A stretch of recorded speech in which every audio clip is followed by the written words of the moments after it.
Hello. Good morning.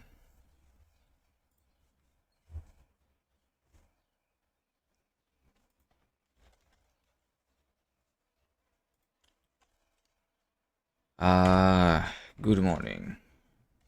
We are going to continue the Lisp gem.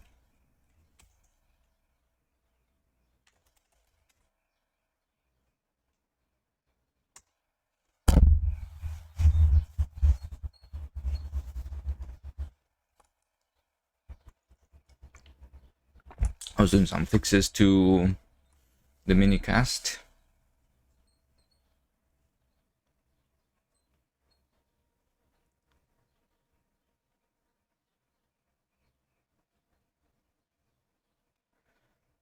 And yeah, we'll see if we hit any new ones, any new issues. Boom, boom, boom, boom.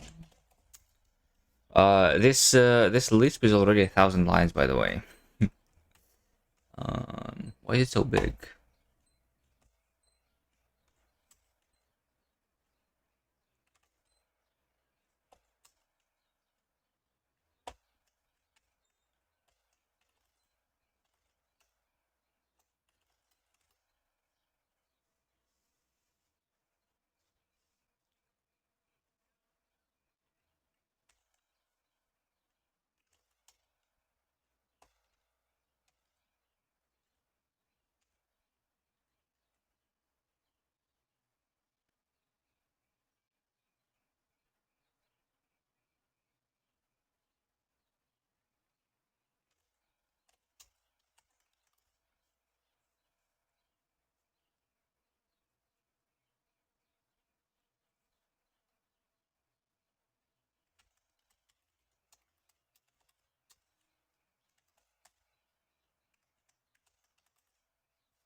One of the things that I did is I renamed our lists to arrays.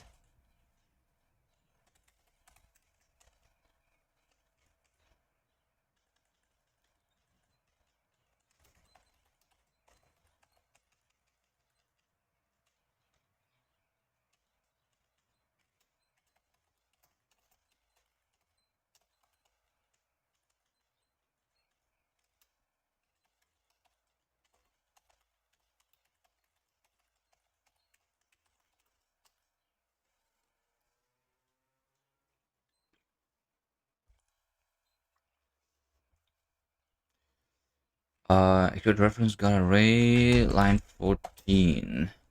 Yeah, we're indexing reference.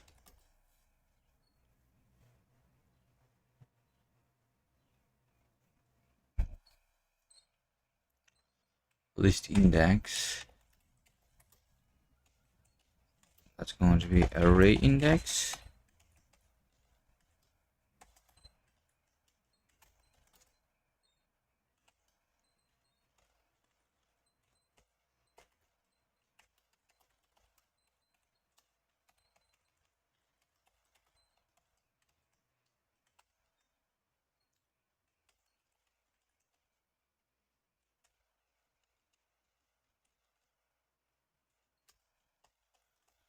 Panic handler is not going to be the thing anymore because I have just the panic, which is just doing the exit in the runtime now. Okay. Oh wait, I did not fix everything, right? We have this error still. Unknown type name string, because string is an alias and it is defined later. That is right. Okay. I'm going to fix that.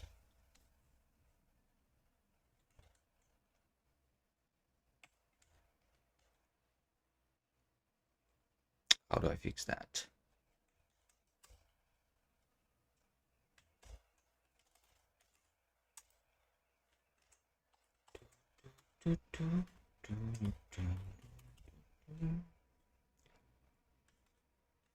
Um,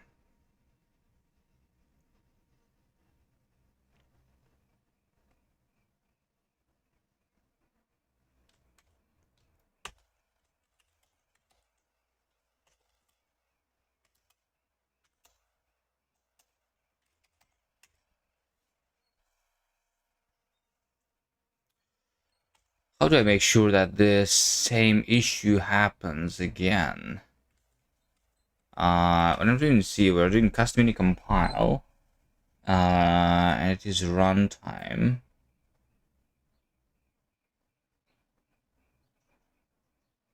And backends, and then this thing. Right, and what I'm doing it here.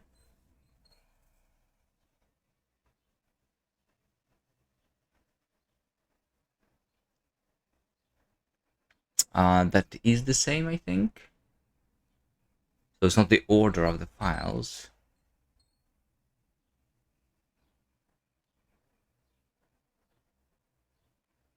Um,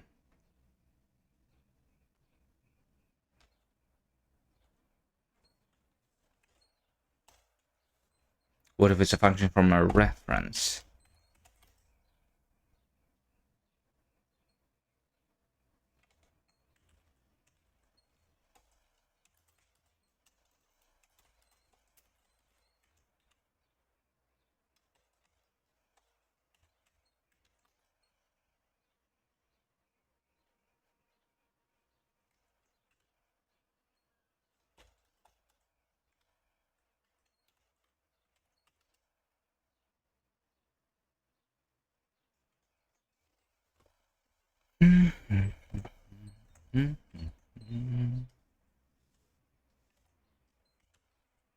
Is it a function that takes a function as the argument?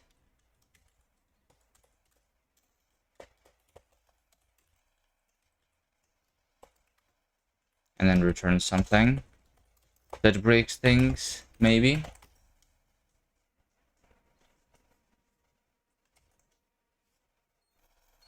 No. Alright, let's take a look at the output here then.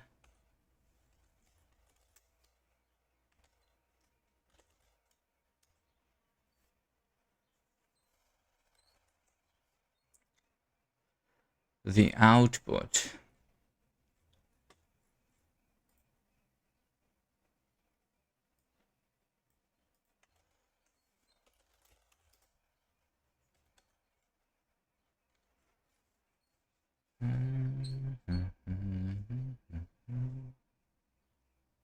Um, over here at line 183.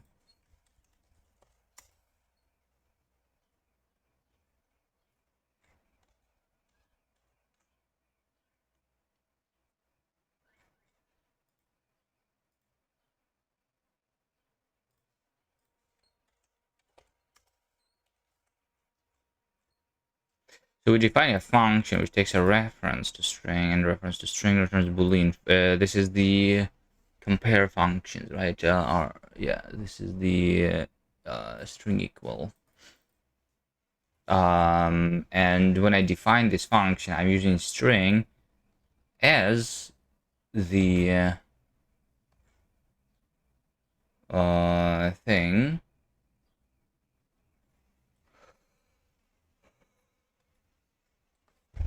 Even although it is an alias, which I define then later.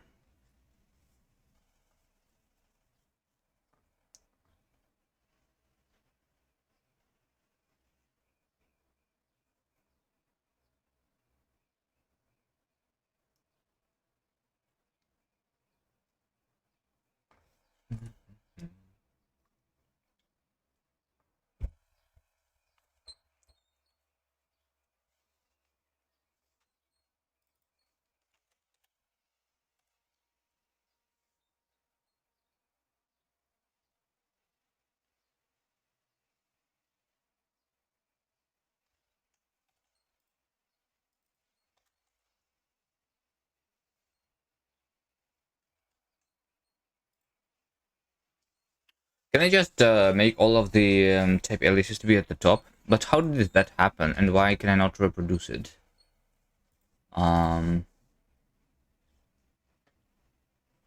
Because over here, if I check the output,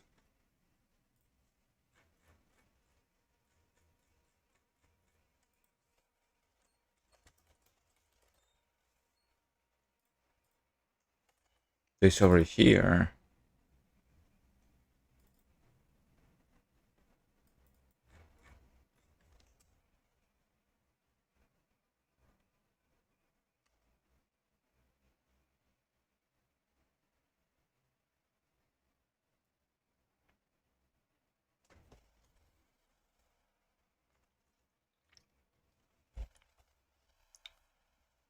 this over here is my type, and it takes another function taking a reference to string view, which is a function taking a string, but in this case, the string is defined before actually.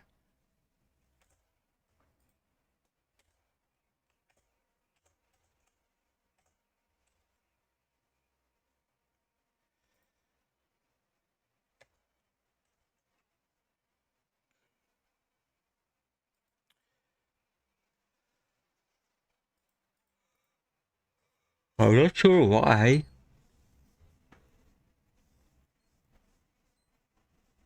Hello, penguin operator.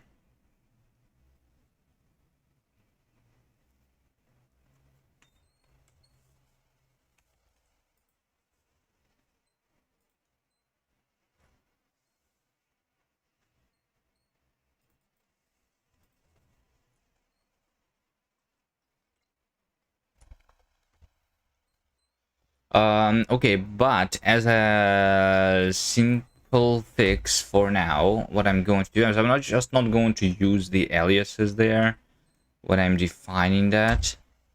Initialize function type identifier. Yeah, over here, all of my arguments are not going to be just converted as is. It's just for the functions.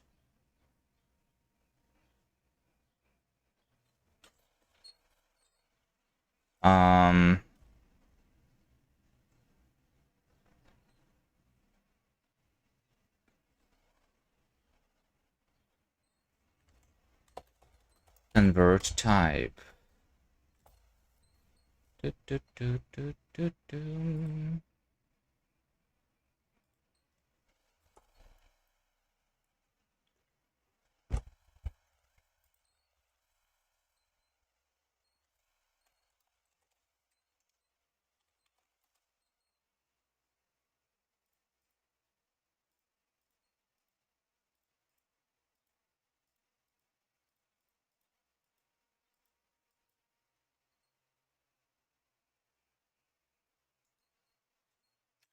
Morning, MSoft. Morning. All right. Before I'm just trying to go back into the making of the Lisp, but I also want to fix this bug that I have in minicast, where I define the type alias after it is being used.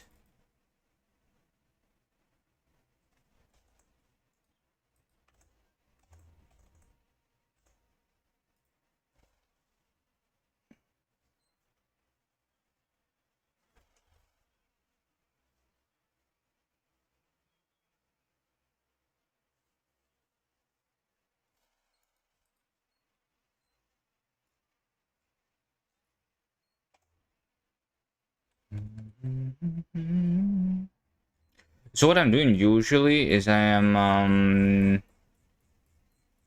when I try to define a type, I'm making sure that all of the dependencies are defined, but the arguments for the function are actually not specified as dependencies, which leads to me not defining the alias and anything, right? Because technically, if we have anything, like, but we need to have a declaration, I guess. There's a difference. There is making sure that all of the dependencies are complete. That is different from making sure that all dependencies are declared, right? I guess maybe that's what I need to do.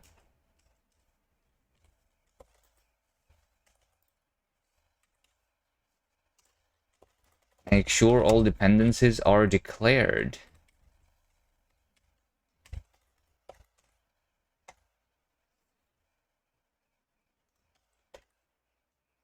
If needed.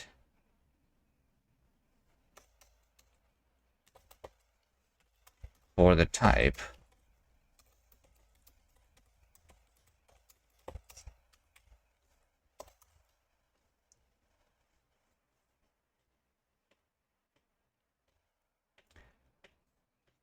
Boom, boom, boom, boom, boom.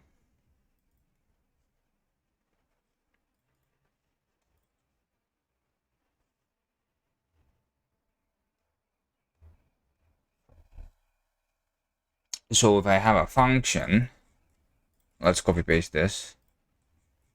It's a relatively short function.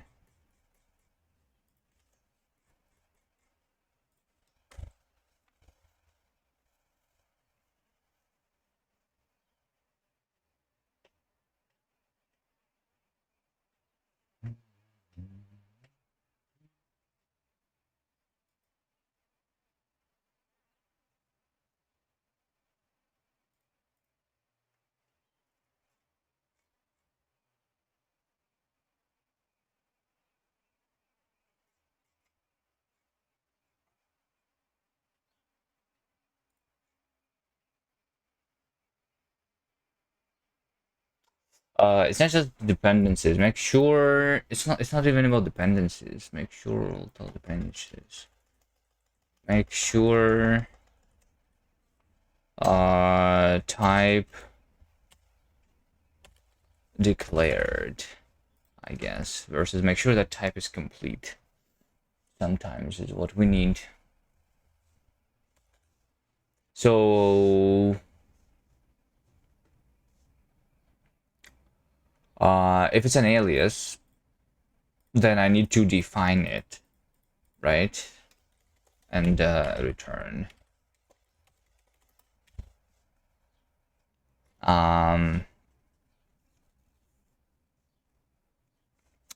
These built-in types are already declared. If it's a named one, I think what we actually want to do is create code like this, right? That's what you usually see in C, right? You type def struct foo, and then you actually use foo, right? So instead of struct foo in places, yeah.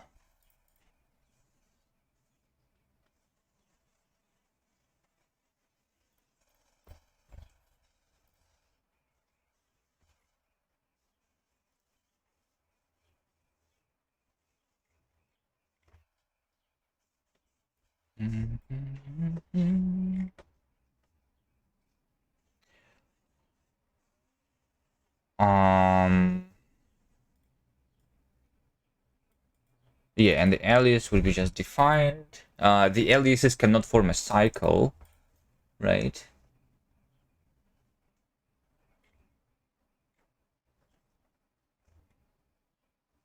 So I need to have a separate thing called type DACL.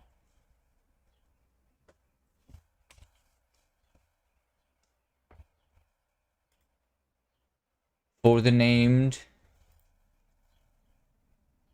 thing, if I understand correctly in C,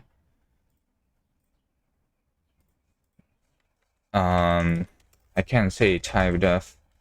So there is three kinds, right? There are structs, there are enum, and there are union, right? And this is supposed to work.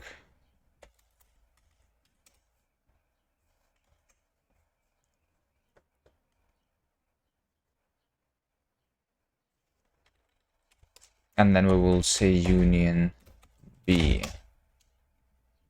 int A, B.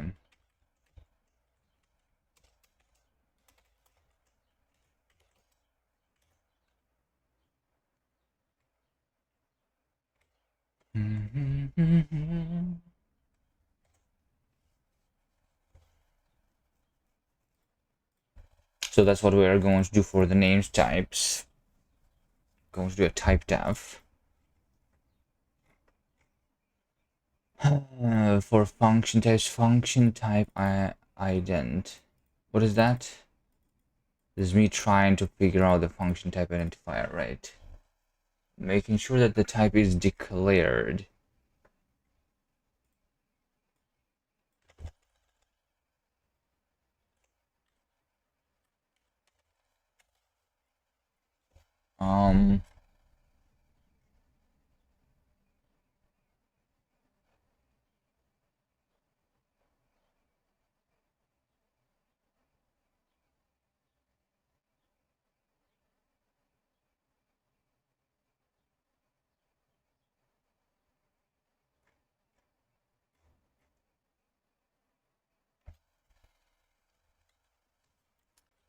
Wait, isn't it like possible to do a function?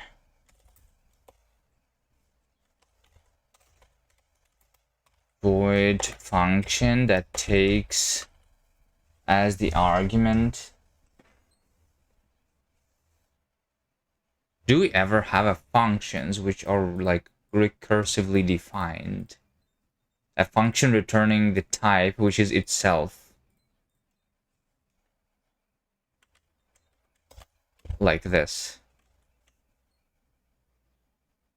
Function returning function is not allowed.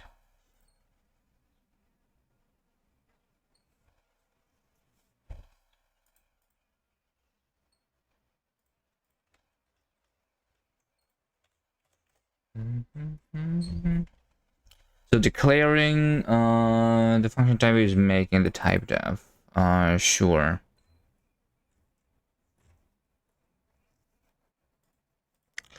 Native one doesn't need to do anything. Unwind token. Make sure type is declared the wrapper, which technically I just need to have the type wrapper of the type. So this don't even need to be checked technically. And we have a context that would be context. Okay. But this is the implementing it.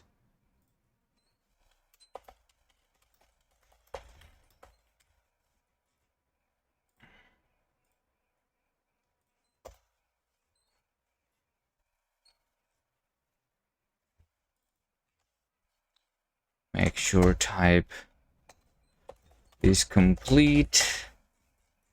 Make sure type is declared. All right.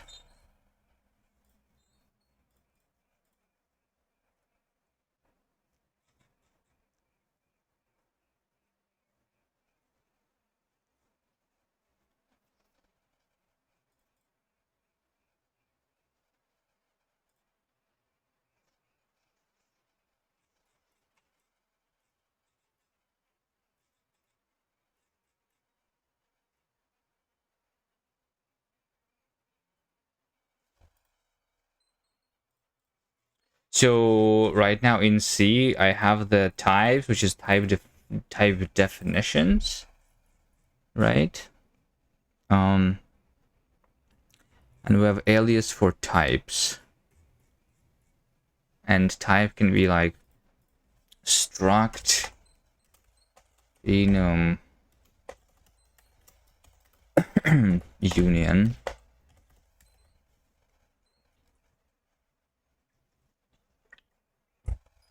So I can forward declare them.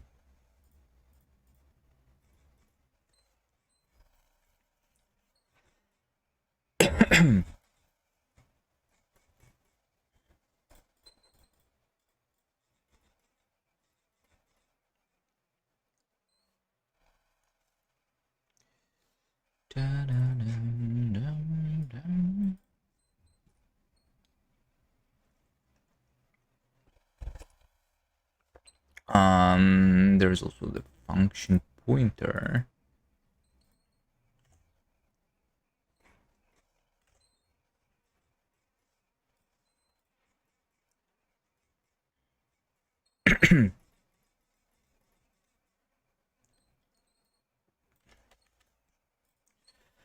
Struct enum union.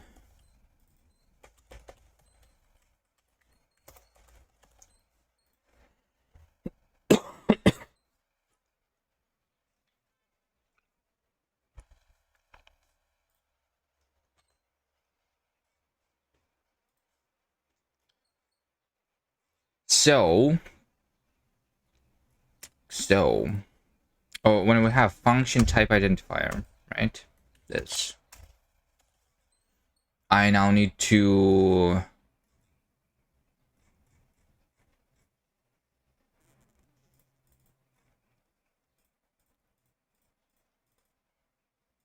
yeah, I guess it is just when I convert the type, actually. When I convert the type, since I'm using it, right, I need to make sure that this type has been declared, since I'm using it right now. Make sure type is declared. And then we can use it. Right?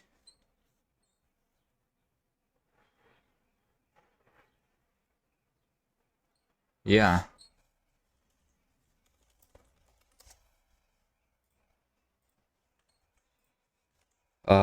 Type decal, although I never implement this.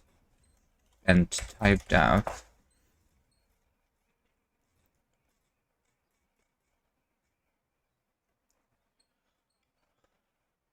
I guess, yeah, type.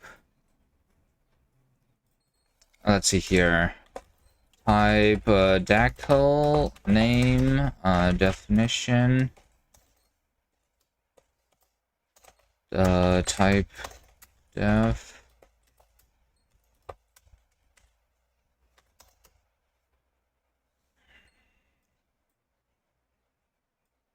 So we are going to add it to the, instead of defined, to declared types, because that's different.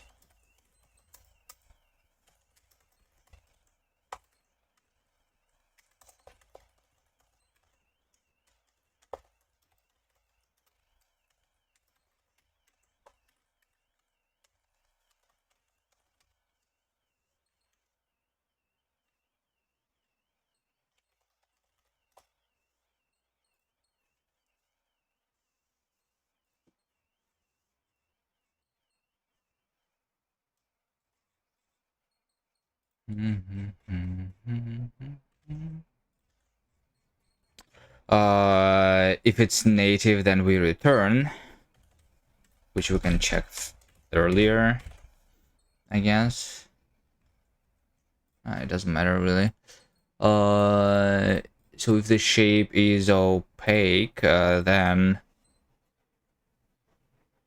it can only be native, actually. If it's an enum,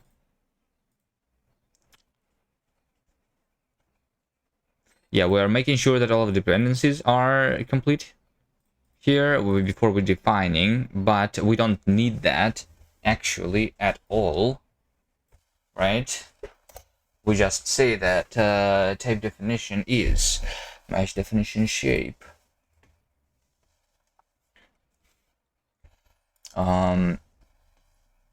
If it is opaque, I am supposed to panic here. Opaque type can only be native. If it's an enum, we don't look at the definition, right? Because all that we have to do is that it is an alias to the type, which is an enum, to the identifier. of the name. Name is supposed to be what? String?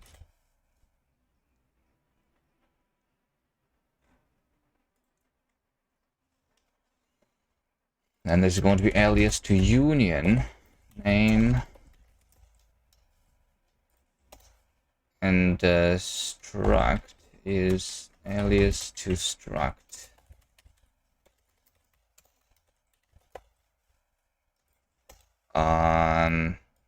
If this is an alias, if it is an alias, I'm going to type. Then defining and declaring is the same thing. So I'm just going to return here. Otherwise, we're adding it to the result. This new definition.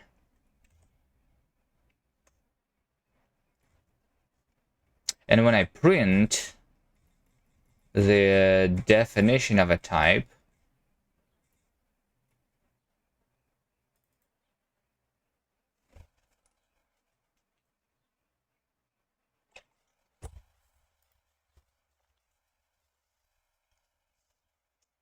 when we print the definition of a type, I think this is not even needed, but whatever. Print type def, right? So when I print type def, I always do a type def, but that's not actually what I want, because if it's an alias only, then I'm going to write keyword type def and then print the type. Otherwise, I just say struct this, that. In the end, I will write the name, but only for the alias, actually. The other ones we just declare after the fact.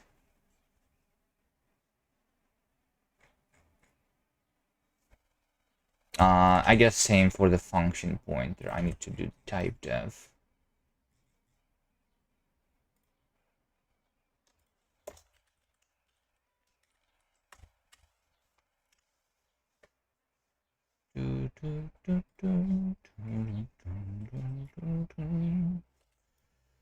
All right, let's see if that fixes things. After I fix all of the errors, of course.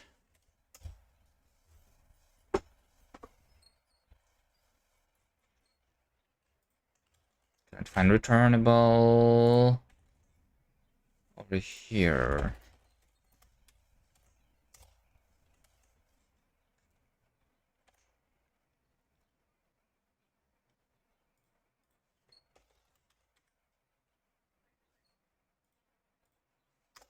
Okay, it's compiled. Does it work? Nope. Now I broke everything. Let's take a look at the code that I'm declaring here. So the first error is over here. Identifier is undefined, because this is a struct. Oh, because I need to make sure that the type is declared before it is defined, right? Yeah. When I define the type, I also actually want to declare it first, right? Because now I rely on the declaration to be available. Yeah.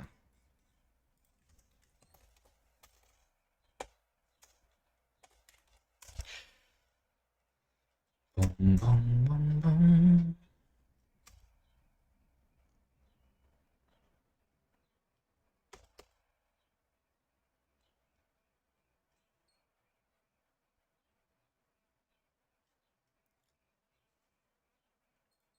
And I think the context is another thing, by the way.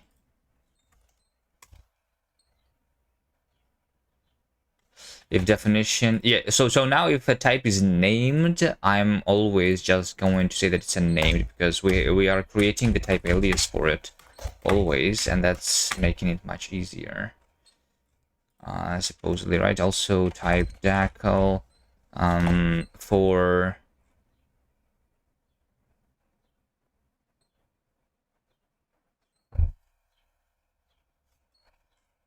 no, make sure type is declared.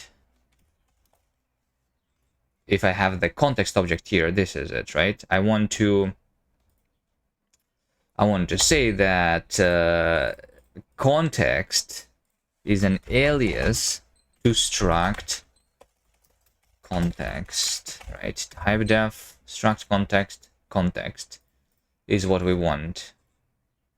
Yeah, declare, not define.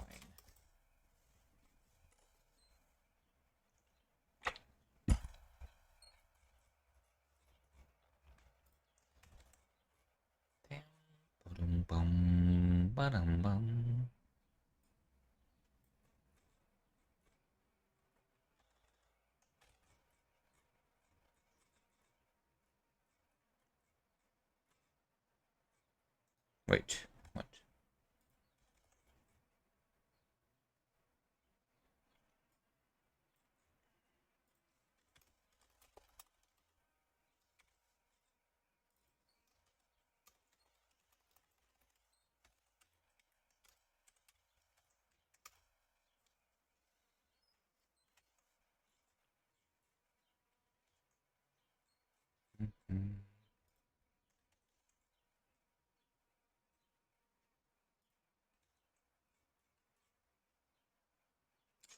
Type is not identifier. Wait, what?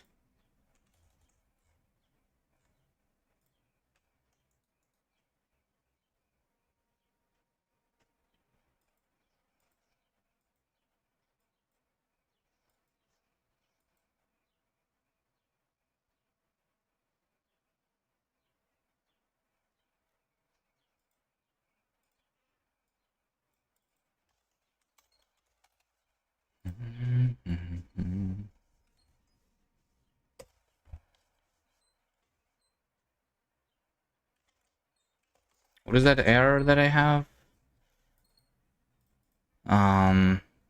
That's the only thing that I changed, isn't it?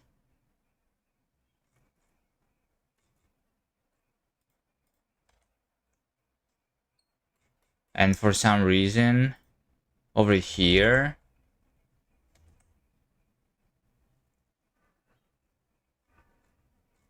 it says that type is not identifier. So I used the identifier somewhere in place of a type.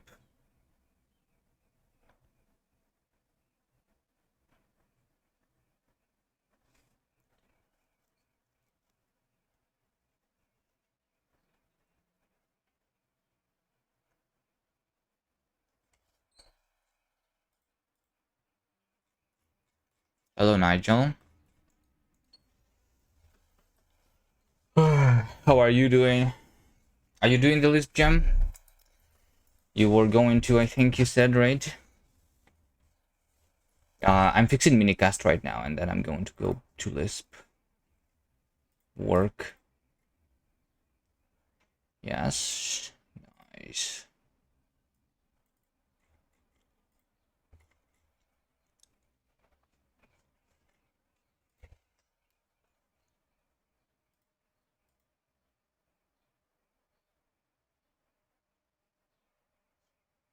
Wait, this is literally the only thing that changed here. What if I commented it? Still the same. Okay, hold on. Control Z.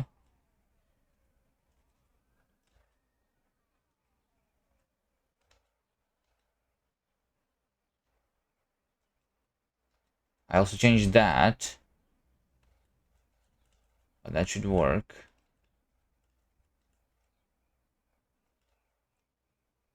Oh, I have a pointer over here in args. Right. So, yeah.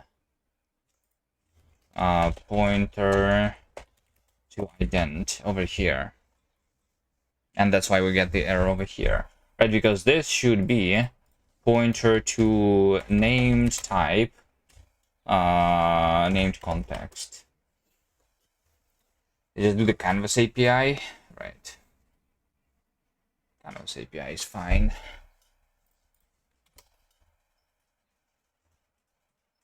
No, I broke everything instead of fixing everything.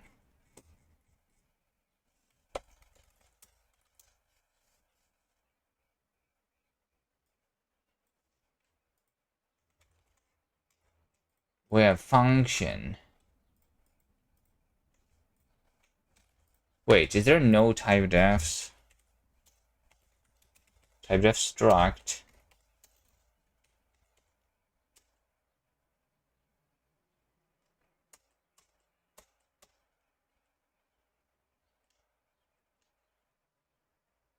Oh, but we don't have it for the function pointers, I think.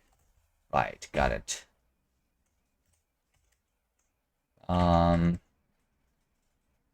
Got it. It's because the function pointers are special. No, wait, what? No, they're not special.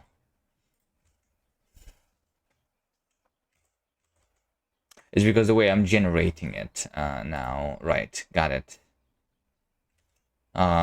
Struct.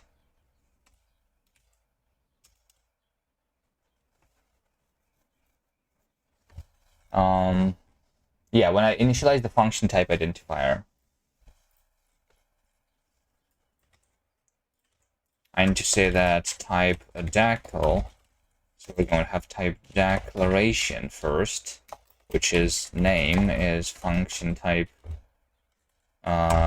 name, and definition is alias to struct of the function type name. And we put the declaration, and then we put the definition.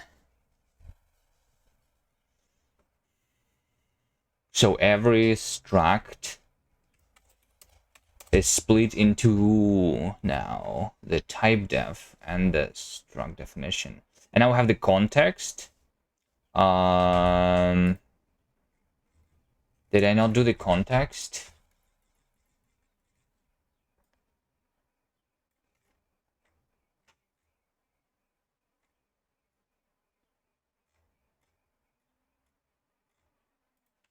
Make sure type is declared.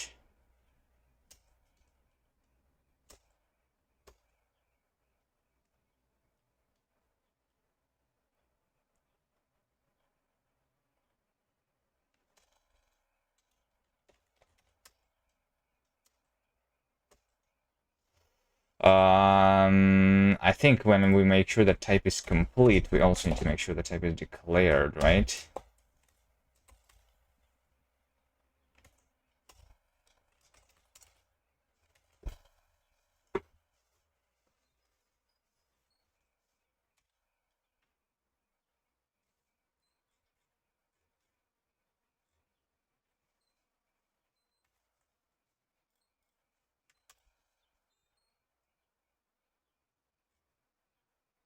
No, unknown type name context. Do I never say struct context? Yeah, we just say struct context. We don't say type def struct context. Why not? Context. Yeah, because I'm making sure the type is complete.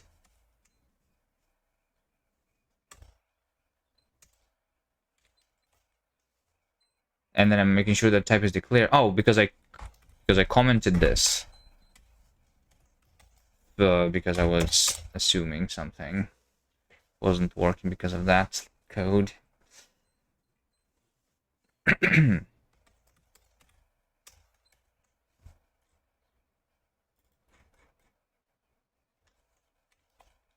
It's type def that makes sure that it's declared, right? Yeah. So actually this line also is unneeded. Okay, but it works. It works.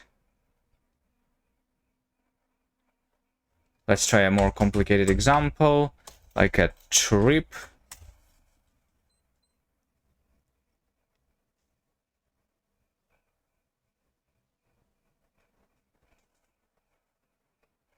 And looks like it works. Nice.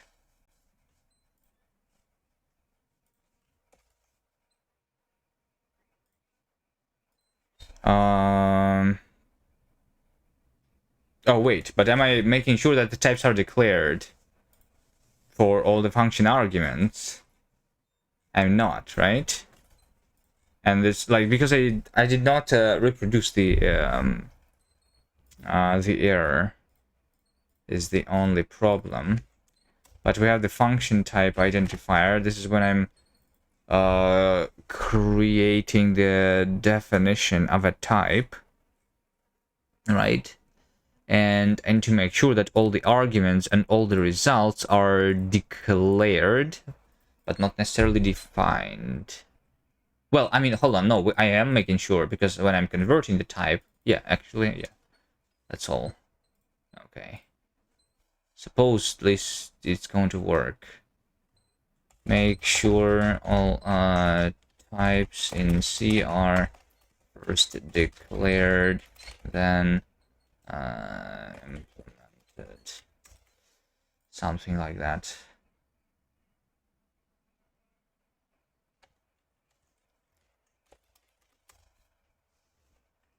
And let's see if it fixes this.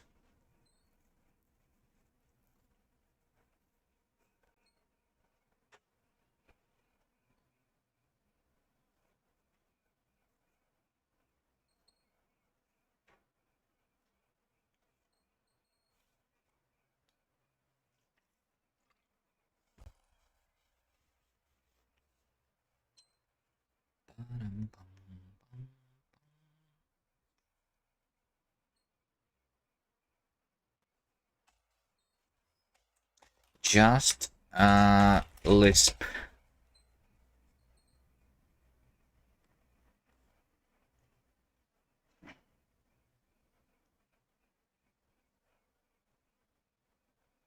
Oh no, pattern match is non-exhaustive.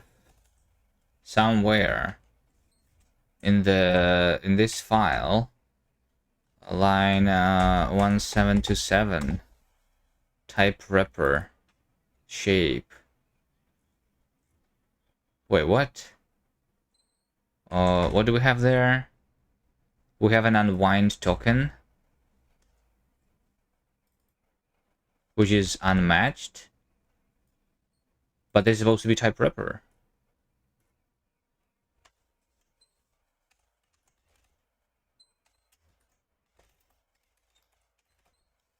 Which for the unwind token is supposed to return the wrapper. There's also the delimited continuation, by the way.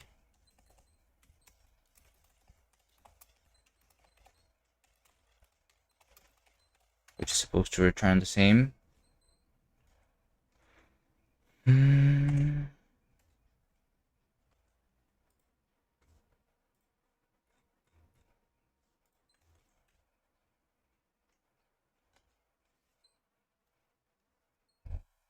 This seems like a bug.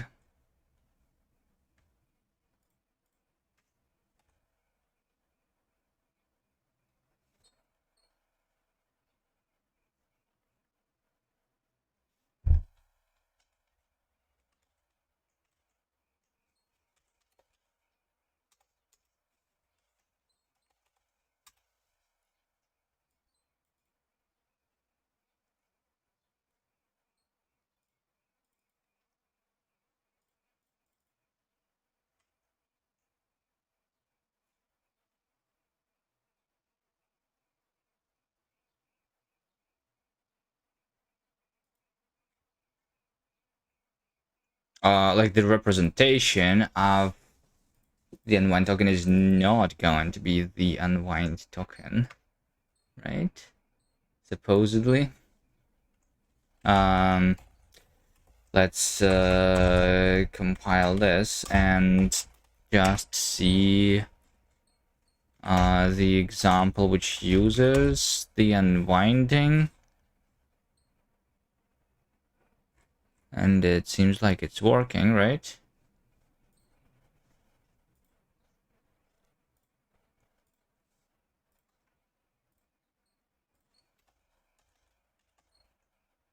Maybe, wait, hold on. What if I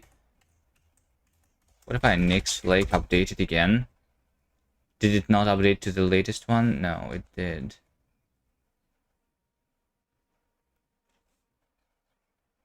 Oh no, another mystery error. Um,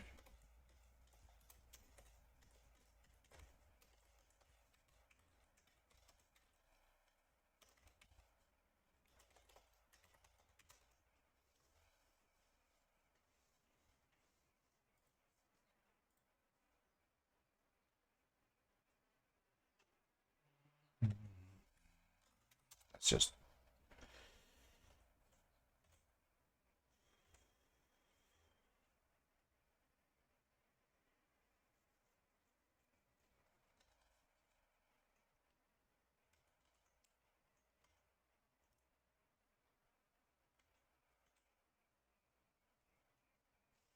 like I'm literally calling this function.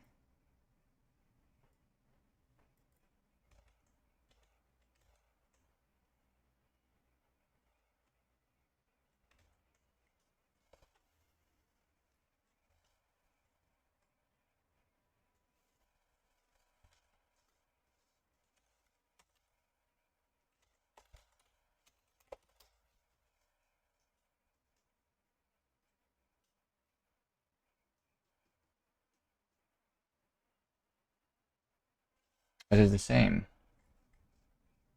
So we are unmatched on the unwind token here for some reason.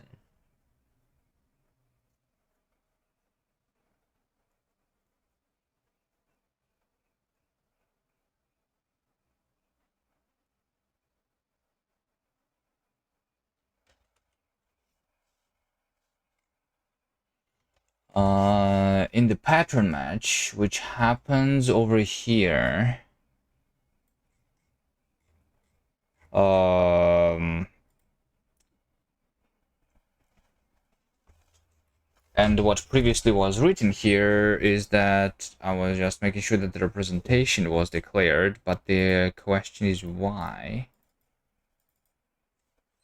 Let's see dot wrapper when I'm initializing the wrapper. All right.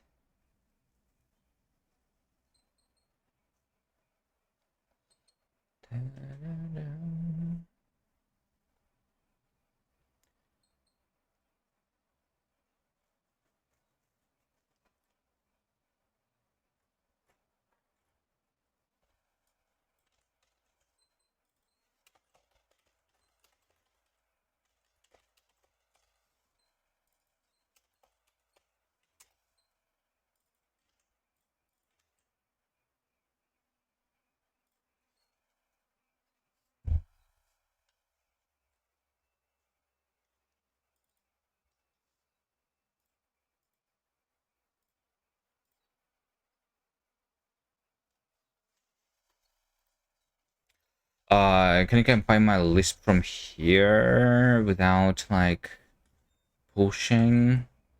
It's not that easy. Is it?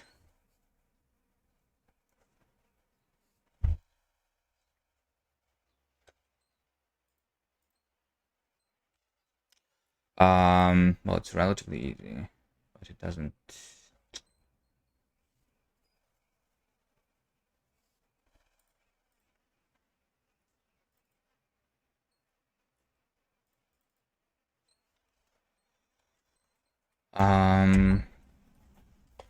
Unwind token.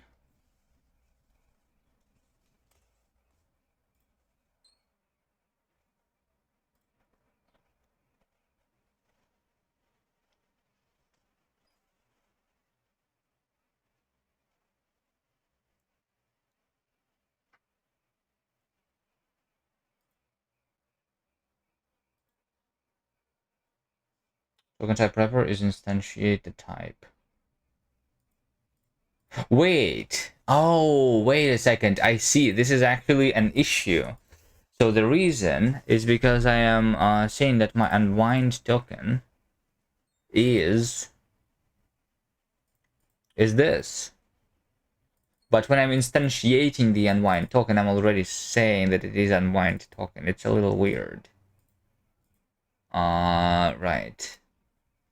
Like, they should not create this thing. It is just a reference to the token type. We have the extra interaction for no reason. So this is just the token type is the instantiation. And the limited continuation is also just that. The instantiation of the delimited continuation token.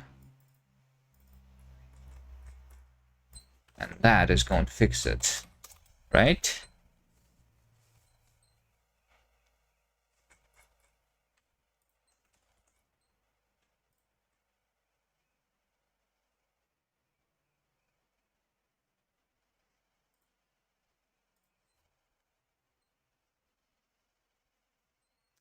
This is just token type.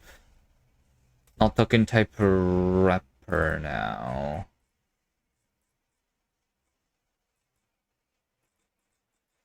Delimited continuation expression.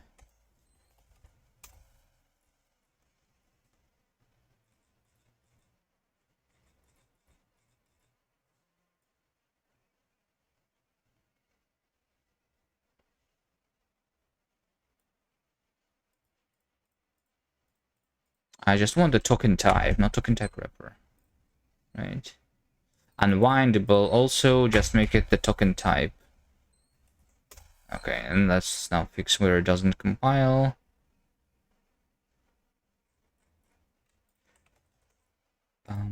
So unwindable is also just having the token type.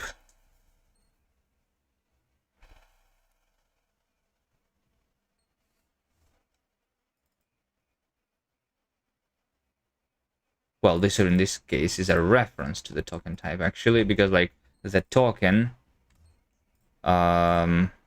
reference to token type is that, right? That's the type of the variable.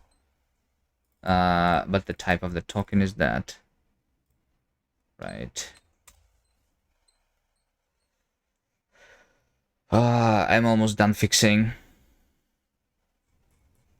the minicast.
Okay, it compiles.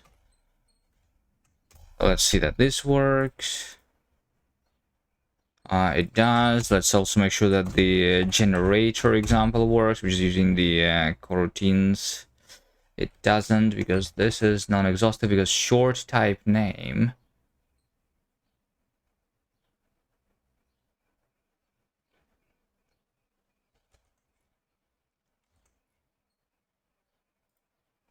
Does not have a delimited continuation token.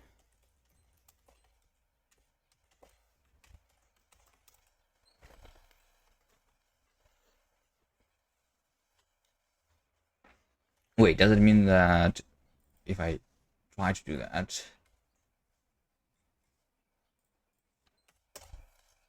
that we have a completion error. Yeah, because we expected limited continuation token, got the limited continuation token. Wait, what? Expected type delimited continuation token, got delimited continuation token. Amazing. um, it's the type check.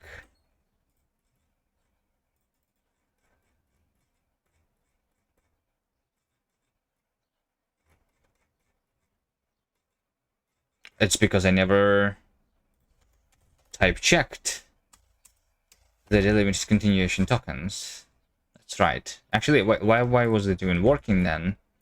Before?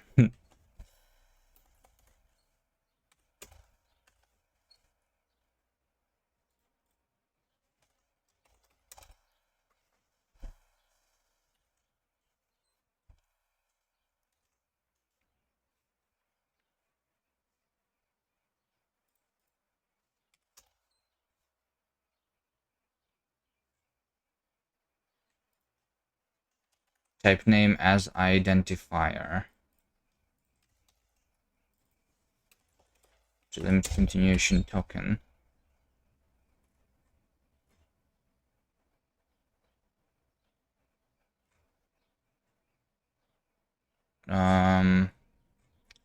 Just needs the representation.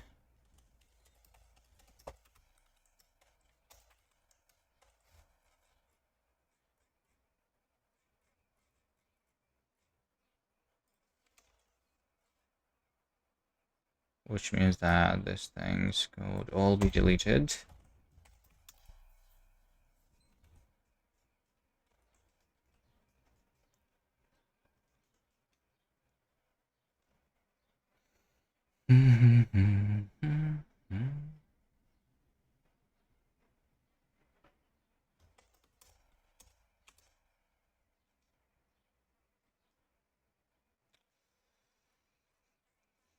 How did I break everything? Again. Closure captured. Oh, it's okay. Now we have the closures which are broken, I think. Captured. Yes. Closures. New identifier.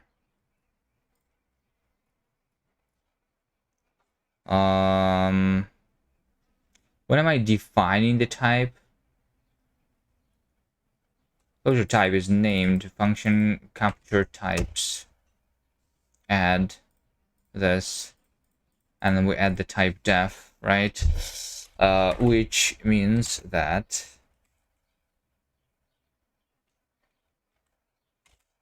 I'm also going to add first the declaration. Type decal is type def name, definition is alias to struct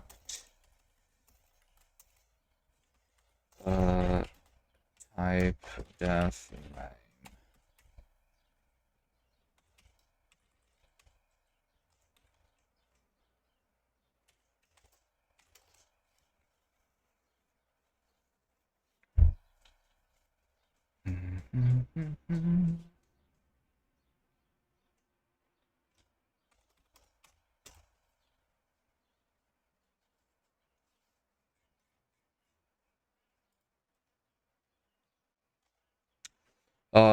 Delimited captures. Oh, it's similar for the delimited captures over here because I'm creating the type. And I'm re-adding the type here, right? Captured decal. Name is captured type name. Definition is alias to struct captured type name. And we add declaration, we add the definition. Is that everything now?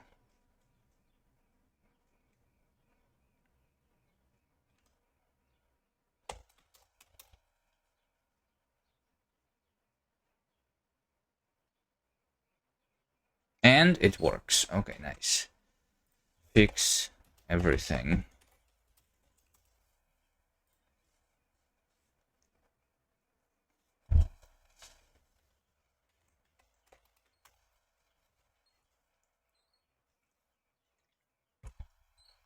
Okay, now to the Lisp.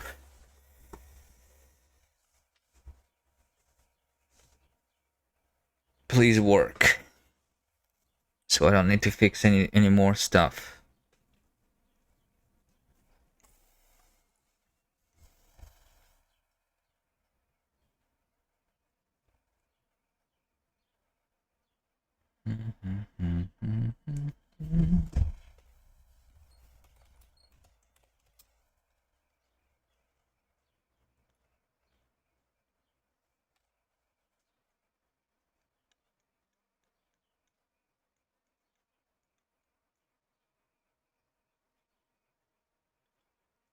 It did not. It did not. What do we have? Let's see. The first error says data has incomplete type because value data has incomplete type. Wait, what? Value data has incomplete type. We have yeah. Do we have union? Wait, I actually never define it though. Wait, why not? What? We just say typedef union value data.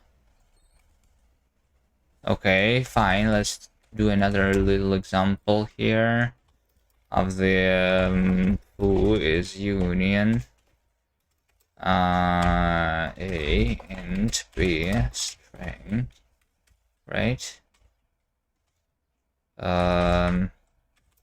Let who A is 1, 2, 3.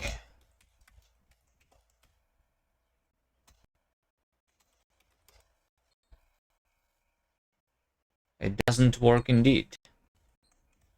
How did I break that? What? Make sure type def over here if this is a union.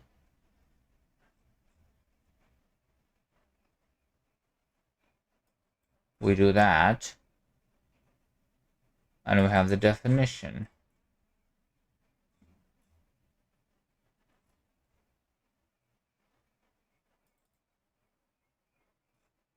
Which is a union. And we add it to the result.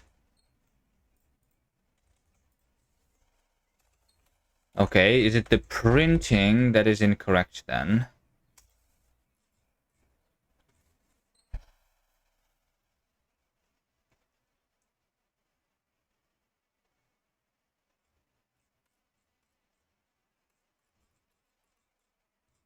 When I print type def. No, not this printing. The printing of the C code. When I have a union, I should say union and then the fields, right? So yeah.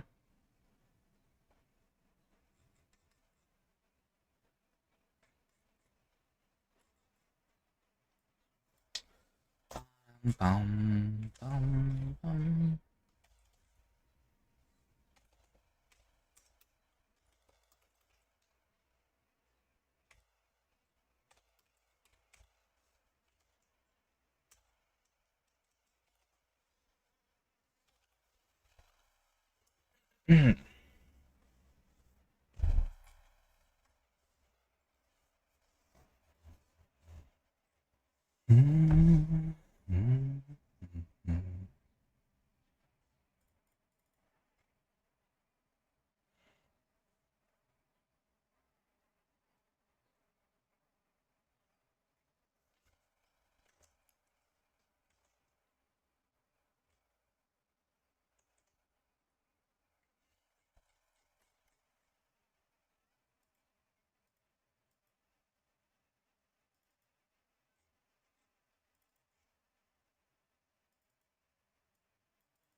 Another mysterious bug. Okay. But I'm supposed to type def, the thing, and like it works for struct. Why would it not work for unions?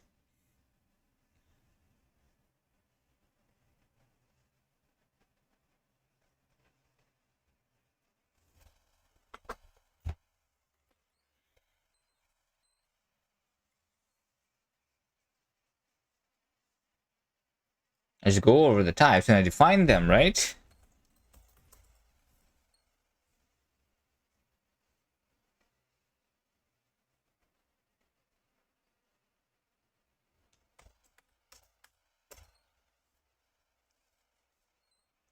But I don't generate the code for some reason.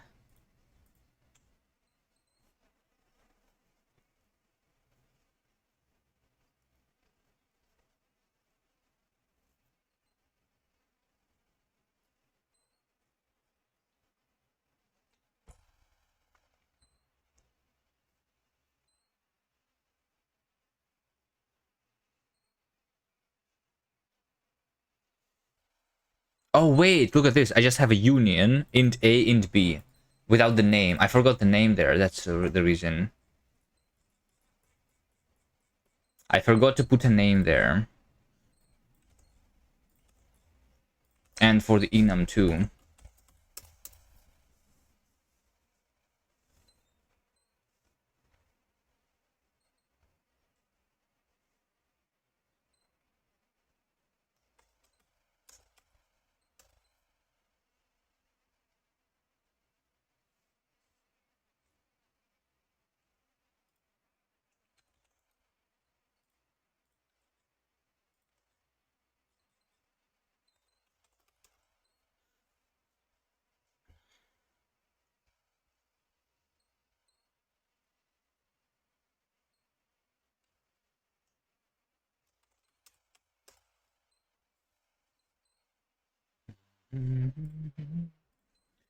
Fix enums and unions.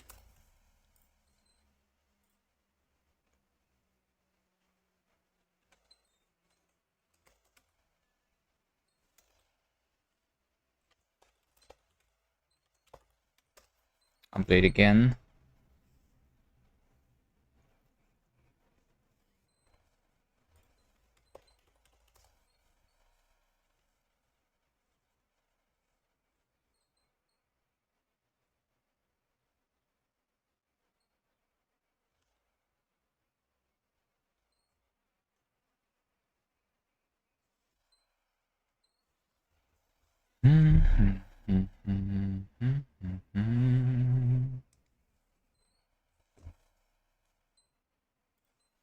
And just Lisp. Can we get to Lisp finally?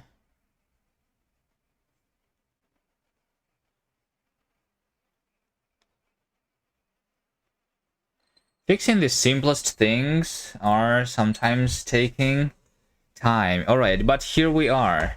Here we are. If I say over here ABC, it says cannot find ABC in scope. Print hello. It's going to print hello. Values 2 and 3. No, but not values 2 and 3. Right. 1. Okay. All right.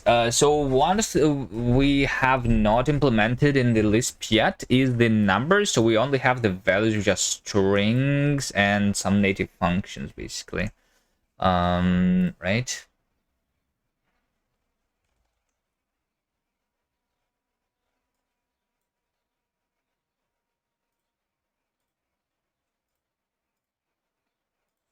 Update. Minicast. So I think we should add numbers to it. Here's all of my values, right? We have units, strings, native functions, native macros, symbols, lists. We also don't have user-definable functions or macros, right? Yeah, but let's start with a little bit of the math. Because why not, right? Should it be an int? Should it be an int? Let's have an int. Or should we have a number type instead? What do usually Lisps have? Lisp.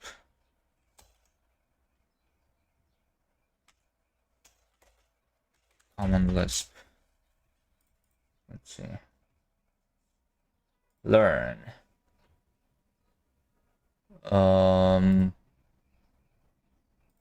Variables. Local variables, dynamic variables.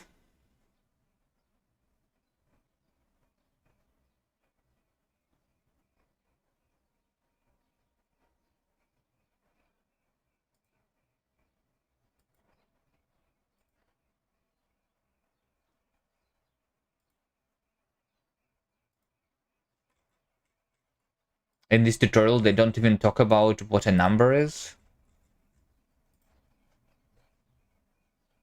Item can be numbers or symbols.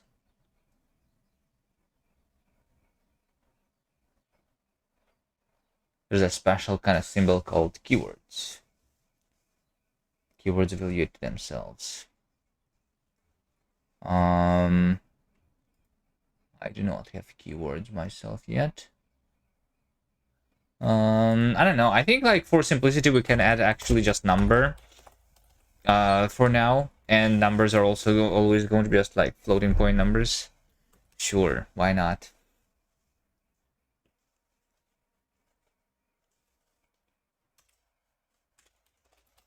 Like JavaScript. 064. Let's do that.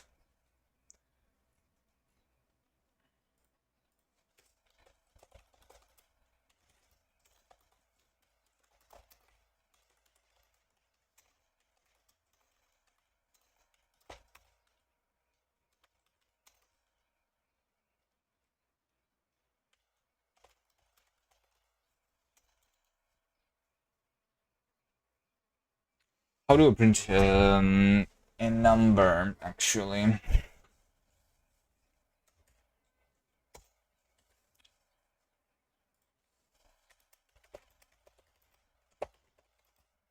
Without dot, if possible.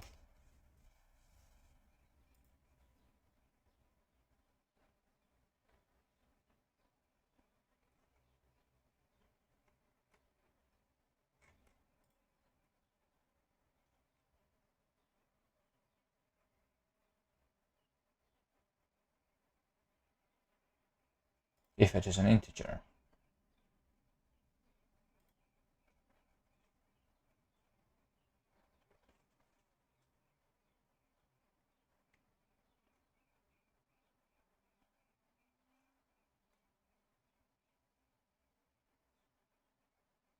We just need to check if it's actually an integer. Print number value data number.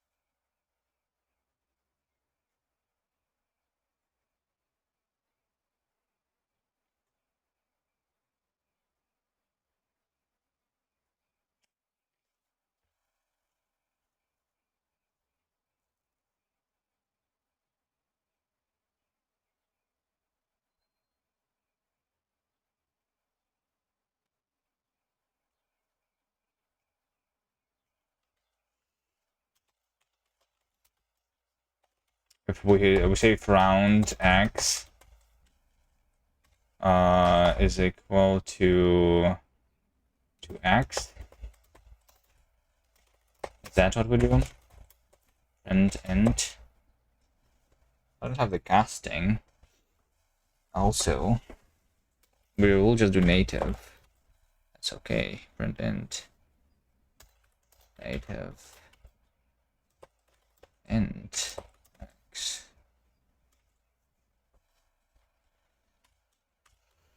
Else print float 64x, which I think is not available, right? I don't have print float.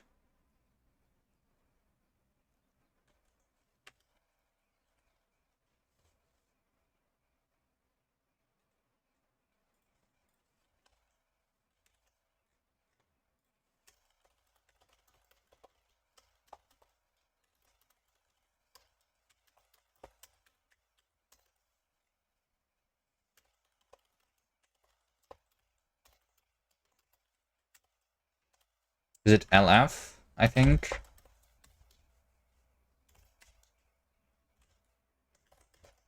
I think it's LF, right? For the float.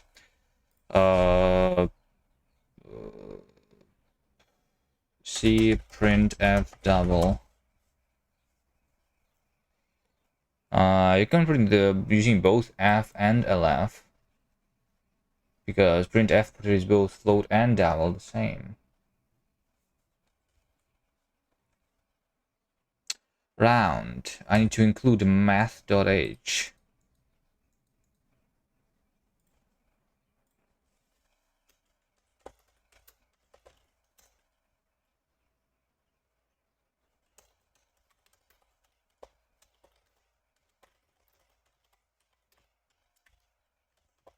Include math.h.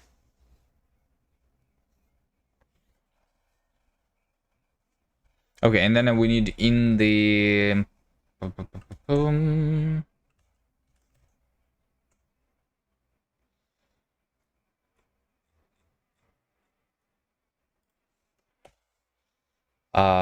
we need in the parser to like yeah, when we're parsing, we know that peak is a digit, and in that case it's not going to be a symbol, because right now I'm just parsing them as symbols. So I say if is digit char is digit peak value, then we're going to say result kind is number, result data is number is x, the I don't know, the number.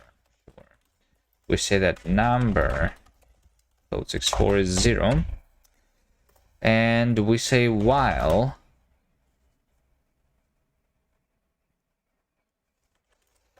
add dot is, wait, how do I parse this actually?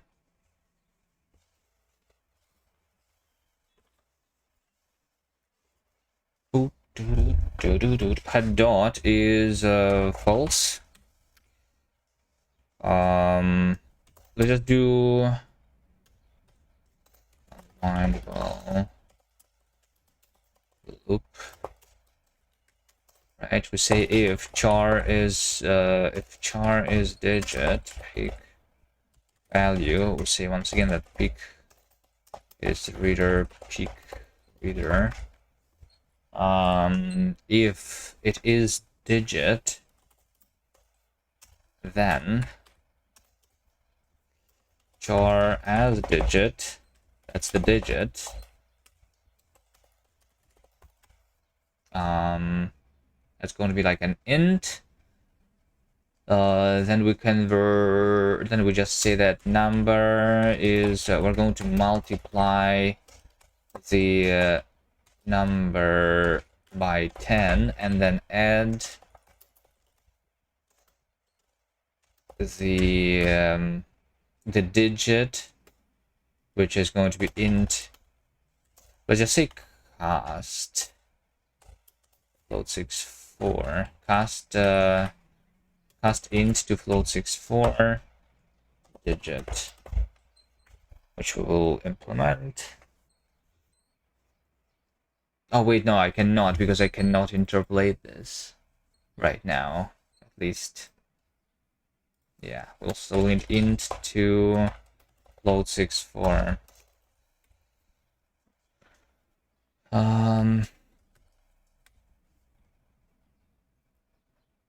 Okay, but we'd say that if we had dot, then we do one thing. Otherwise, we do the other thing.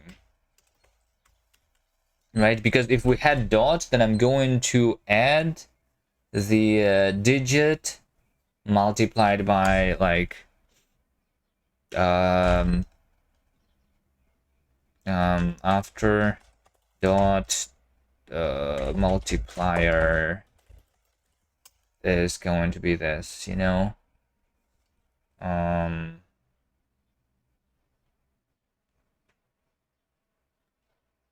0.1 is what we want to start with. So over here, we instead of multiplying the number by 10, we're just adding to the number the multiplication.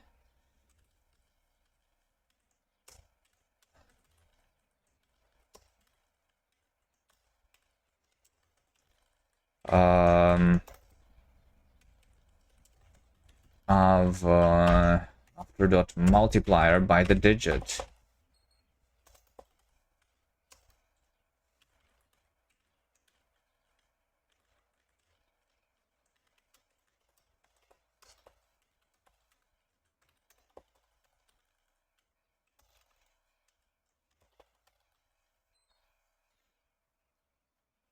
And then we also say that after dot multiplier is oh, we need to like divide the after dot multiplier by 10 again.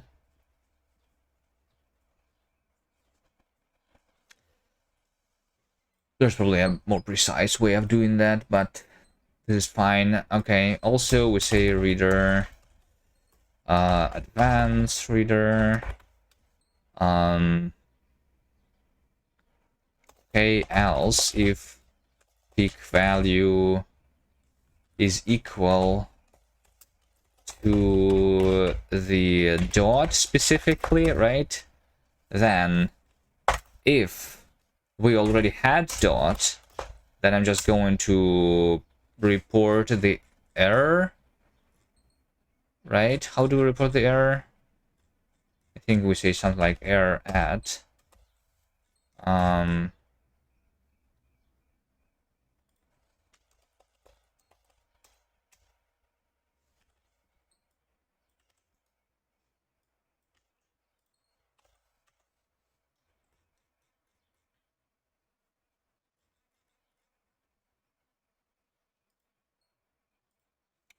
error at the span can be path is source path, start is start, and end is reader position.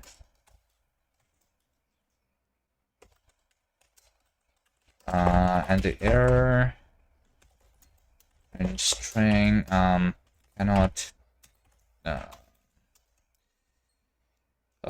can only have a single dot in a number, right? That's my error. Okay, otherwise we say had dot is true. And reader advanced reader. If it's not a dot and it's not a digit, then we just break.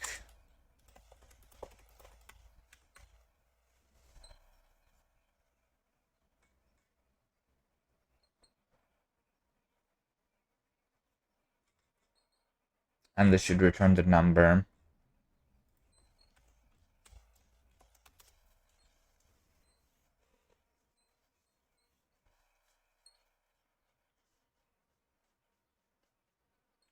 Char is digit is not found.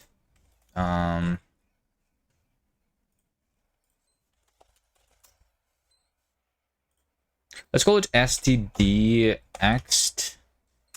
Because these are the things that are supposed to actually go to the std array list char. I mean, yeah, whatever. Well, I mean, I'm not really supposed to have the STD maybe, because I'm not supposed to write minicast, but option or the map, string trip. Let's move these things to the STD. Char. Char is digit.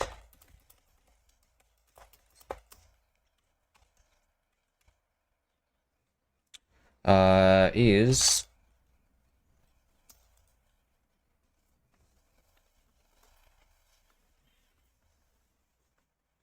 I've not implemented the ends.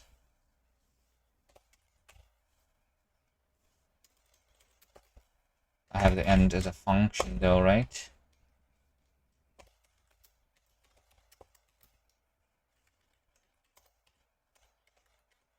So it should be greater or equal than 0 and less or equal to 9.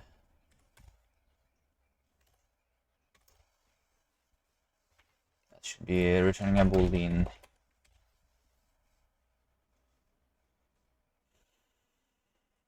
And is not found. Bool and a b.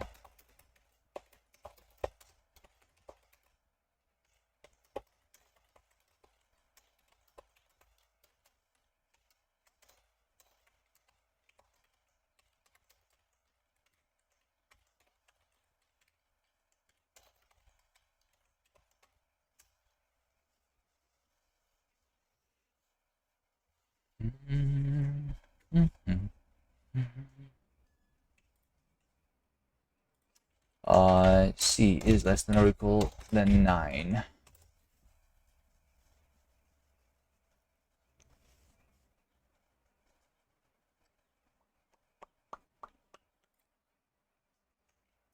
And then we have int to float.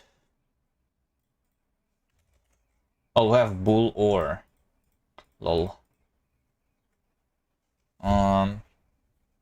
Char is white space.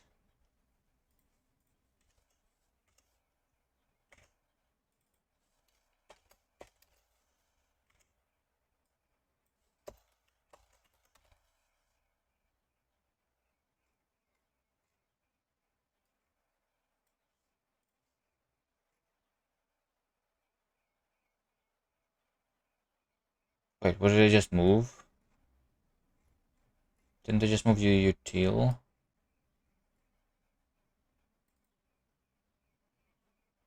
Move. Yes.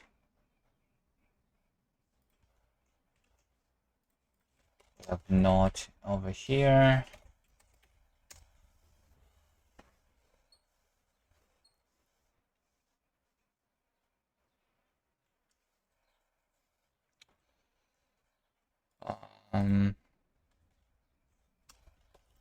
Int to float 64.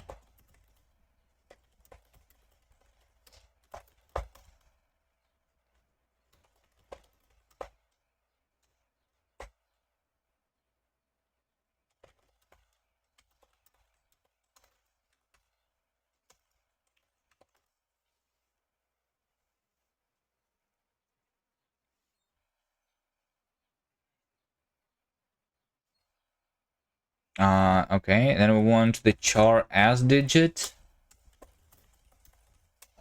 which is converting the character into the actual digit, and this will return just an int. So I think this should return char ord of C, and then we subtract from that the char ord of 0. Right?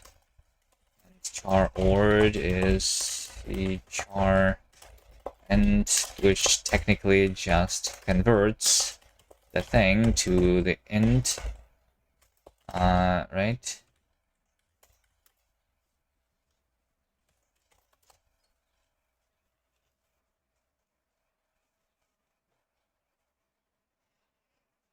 Bum, bum, bum, bum. There's no div. I never implemented div.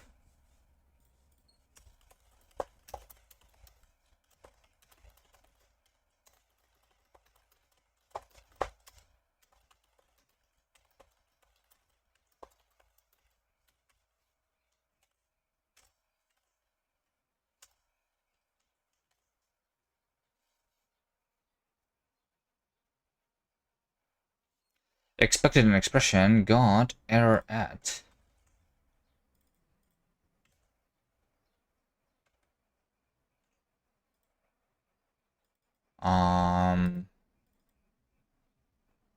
Excuse me, what do you mean? Expected an expression got error at.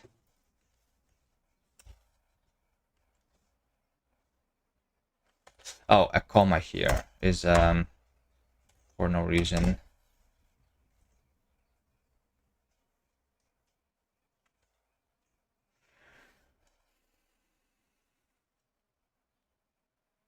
Okay, let's take a look. 123 is just 123, and 123.456 is 123.456 because that's how we print the floats, right?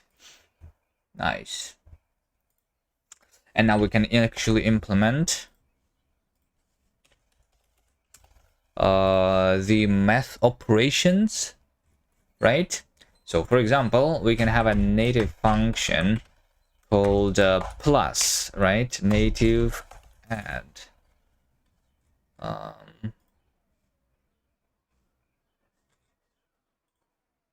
Let's go folder natives.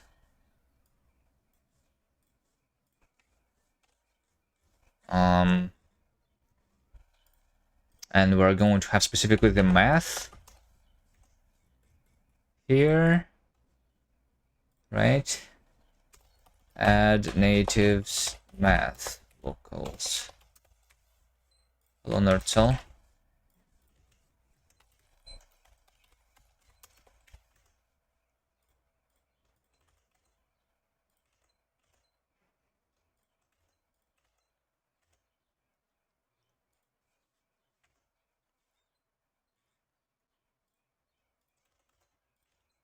All right, so we have a native add, which is a bunch of values, right? Are we Lisp yet? Can you in Lisp? What's the result of a plus operation if you have strings? I just need to have like an actual Lisp in my, like, so that I can test things. What is the Lisp that I should try? Closure script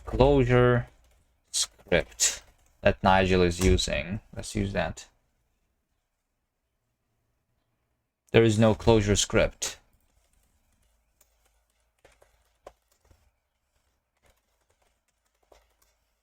There is no closure script. Angle script. Closure compiler. Closure script. Like what's it called? Closure script Nix. CLJ. Lisp dialect for the GVM. Well, I mean, we can just do closure, I guess, right? Just install closure. I don't need it to be the closure script.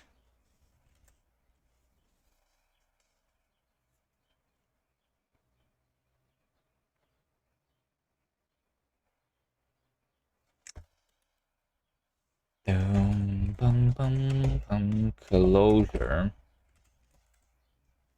CLJ. Wait, what is downloading something? Okay, plus. Plus is an object. Closure core plus.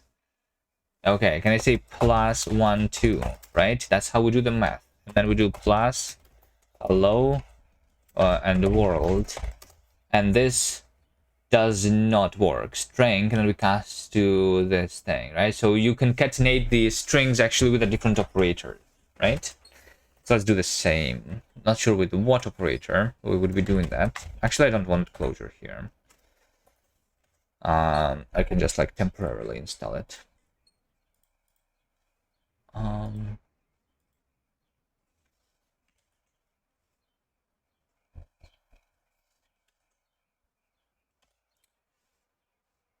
Do do do do. Linksider out soon, TM. Yes, yes, yes. Hold on. We like first finish the Lisp. So we're gonna use it for scripting in a game. Then we write Linksider in cast, and then we release it. That's going to happen soon. Right? This decade. For sure.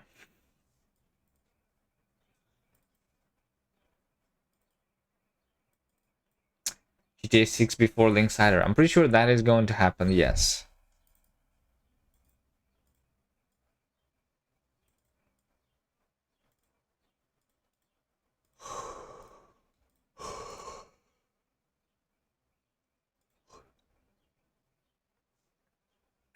Native add. I'm just going to, you know, math operator with args using a number.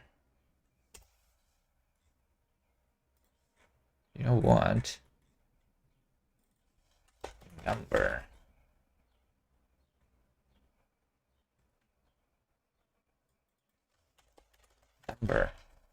Just say that number is literally just a float 6 form.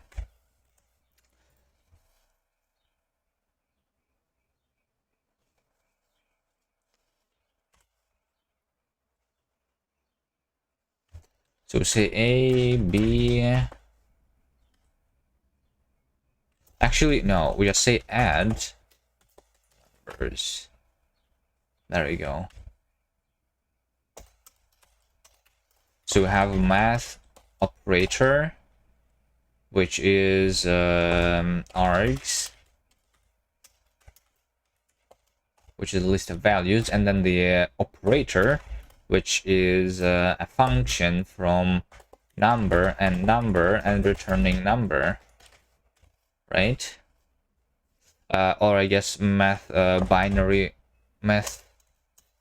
Yeah, just math operator.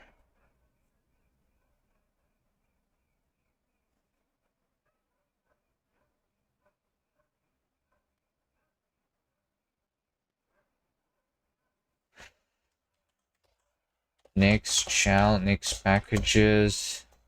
We have tiny scheme closure.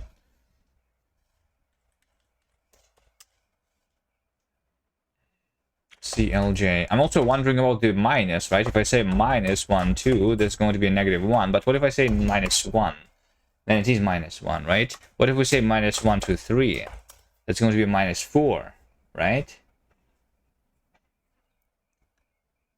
So is the for the minus operation the single element a special case? Sure.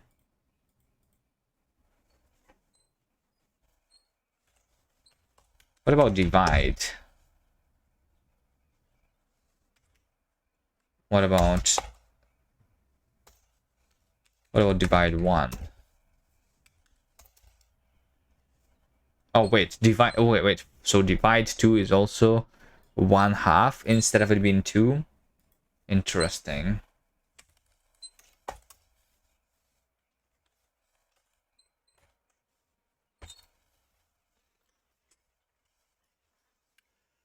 So yeah, basically, do we start with something or do we not start with something? Oh wait, like yeah, no. Yeah, but yeah, whether we start with 0 or not depends. Weird. Okay, let's just implement this somehow. I think there's going to be like an extra argument.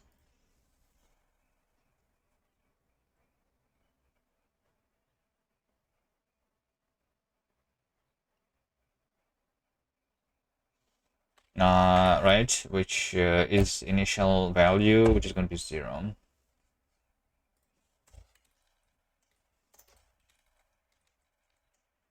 Well, wait, what if I have the plus with no arguments? Then it's 0. What if I have multiply with no arguments? Then it's 1. What if I have divide with no arguments? Then there is the arity, right? And the minus is the same. Okay, got it.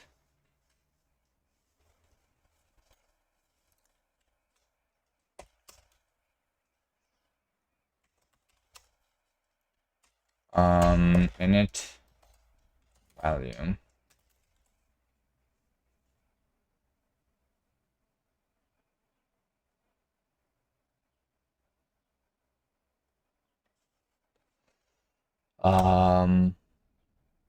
Number. Let result be init value, I think, is what we do. Well, we have like an optional, right? So it should like number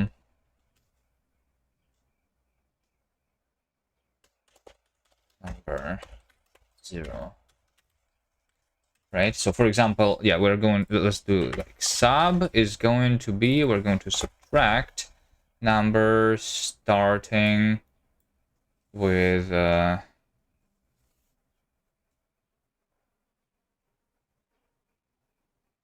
I mean, I can start with 0 actually, always. I don't know. I can just define it differently. I guess that's what they do. But multiply should start with 1. And divide should also start with 1. Right? Plus, minus, star, divide. Div. All sub.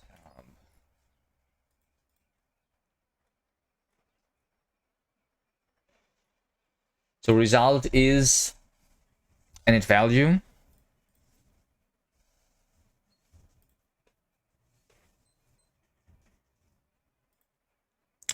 But no. Result is if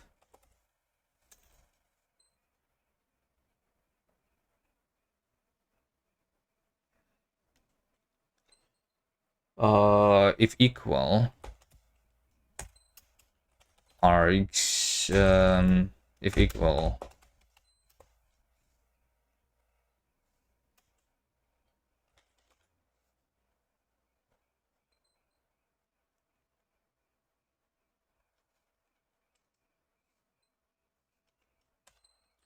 args length to 0, then it's going to be the init value, and otherwise it's going to be ArrayList index the args at index 0.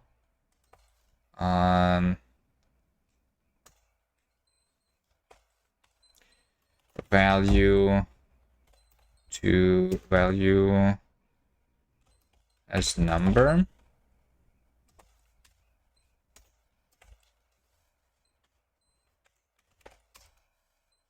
Right?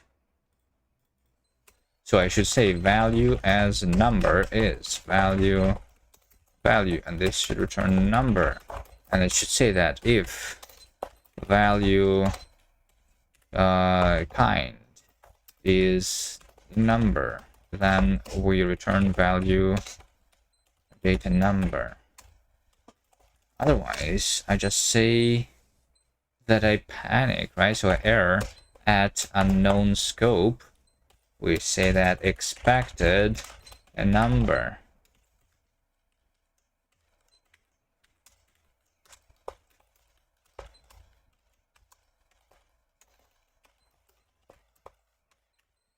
Expected number got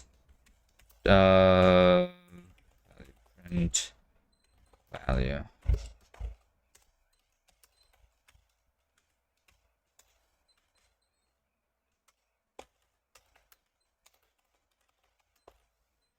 I was also going to do underscore print for everything.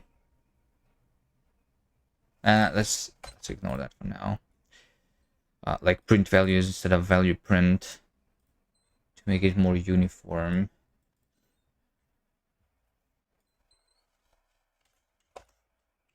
Is what I will do.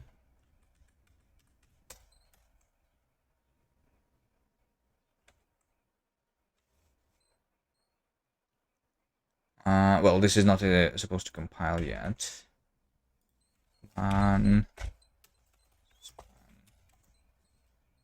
Okay, so we go over the arguments, but I will start actually with argument number 1, right? Because we have the result.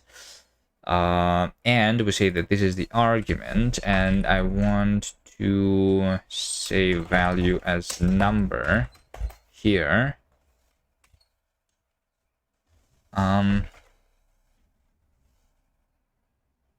Well, I mean, I guess the span is actually value span.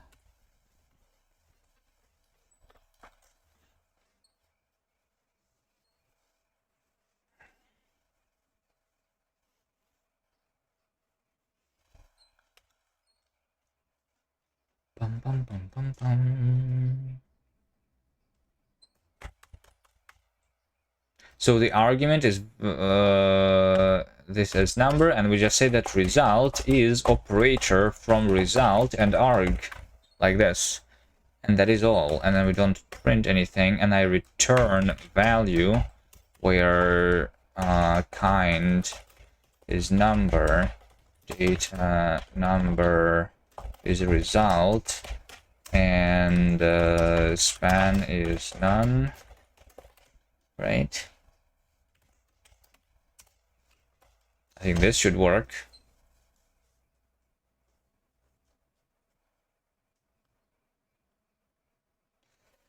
Unit cannot be used as a record, because this should return actually a value.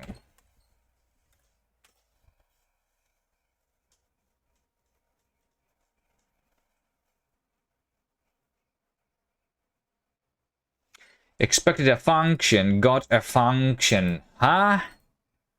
Excuse me, expected type number, aka float, and number into number, but got call C. Alright. It's because of the call C stuff. Got it.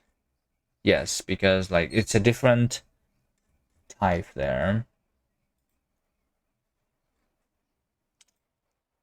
I mean, I can just say that operator is call C, I guess.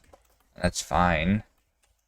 It's just that the div, I guess, is going to be needing to be a call C2, right? Yeah. Int to float. Unreachable.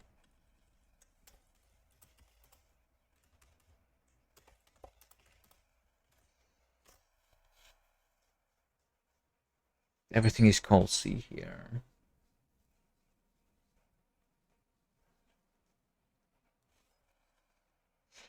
Oh, context is undeclared.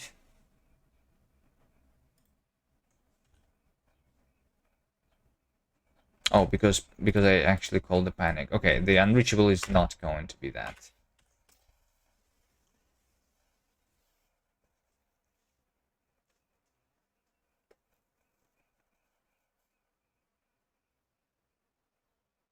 Okay, let's see. 1, 2, 3. Let's say plus is 0, minus is 0.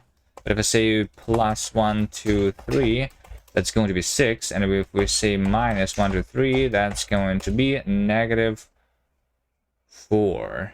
That is correct. If we say star 1, 2, 3, that's going to be also 6.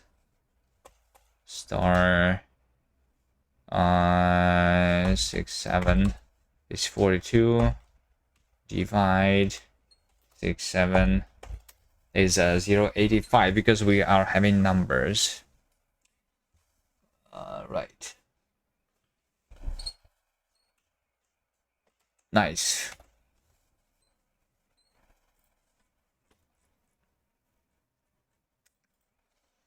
Should I add more things? I think there is the floor is what I would want to have. Floor, maybe seal, and round is what I want to have to floor.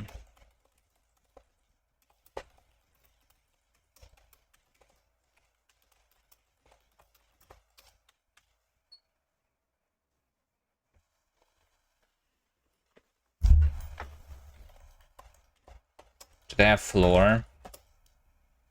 No. Round? No. Math dot floor. Math dot. Oh, maybe there is no dots here. I have no idea how this thing works. I just have this as native functions. Floor x is expect single argument args value as number.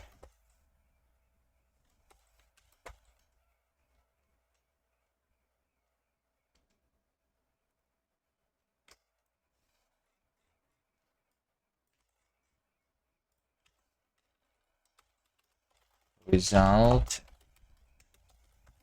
is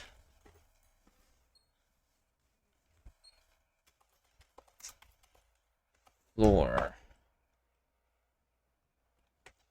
arg.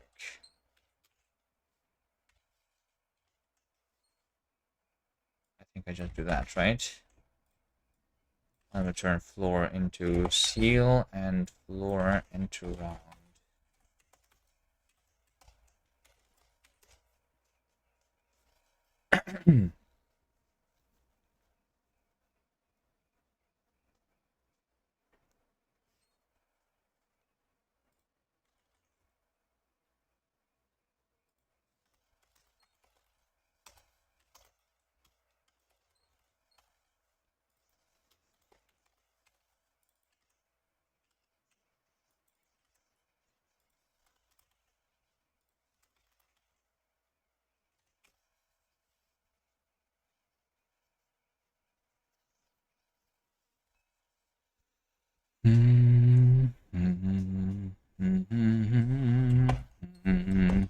Round 4.5. Round 4.1. Round 1, 2. Okay. Sounds good. Math is here. Right? So if we say star plus 1, 1 sub 5, 3 5, 1, 2, that's going to be F4. Okay. Very nice. I think we have a Lisp, is what this means, right? Or is there anything else that's needed?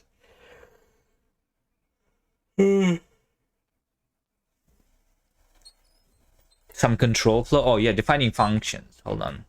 Defining functions is important. So, a Lisp defun.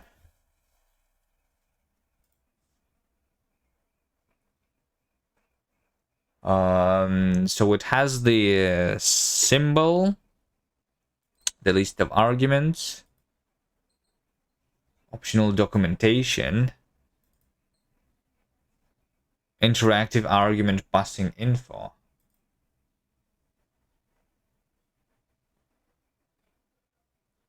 And then body. Huh? Well, that's in the... I don't know what language that is.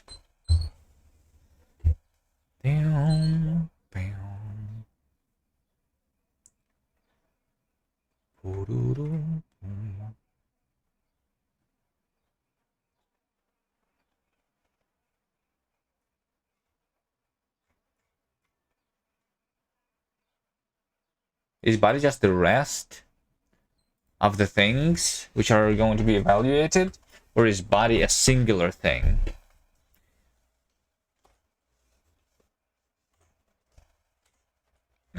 Which is supposed to be a list.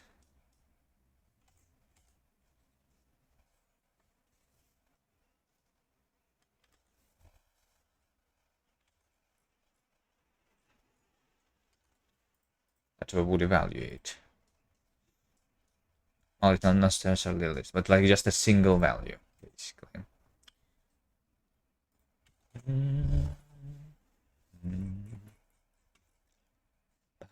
Okay, so let's see, how do we even represent the functions, right? So we have, that's not going to be a native function, but a function, user function,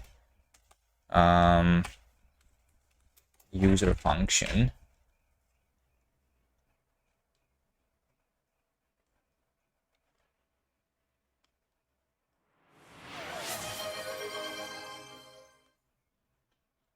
Anonymous gifter, thank you for the gift to Trump's flyby balls.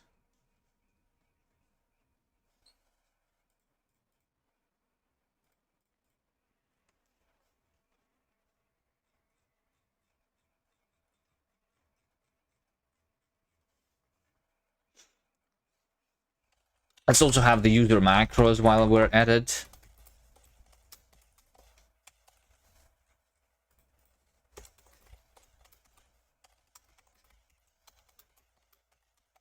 They're the same thing, almost. User function is just a struct.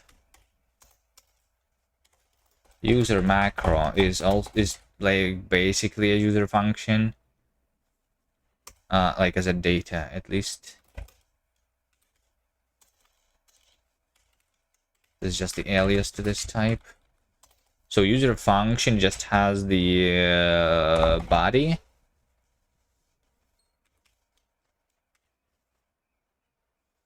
Which is just a value, which we would be able to evaluate. Right? And it has the arguments. Which is... it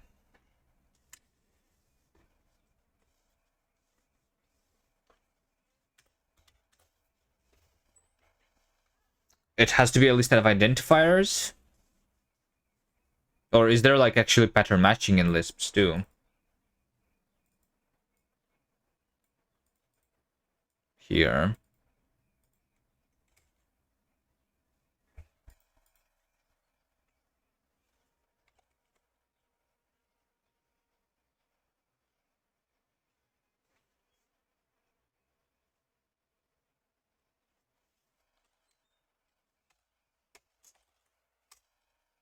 I think you can just say an array list of strings.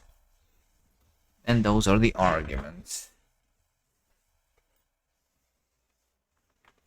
Wait, what if you want to create a function with as many arguments as you want?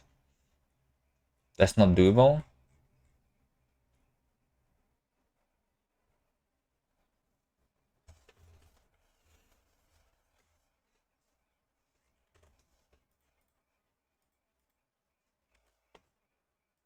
Lisp var args function. Can I define a function with arbitrary number of args and optional keyword args? There is no standard way to do that in common Lisp. You could make a function and take everything in the rest parameter and parse the keyword arguments yourself. You don't want to design the API differently. Yeah.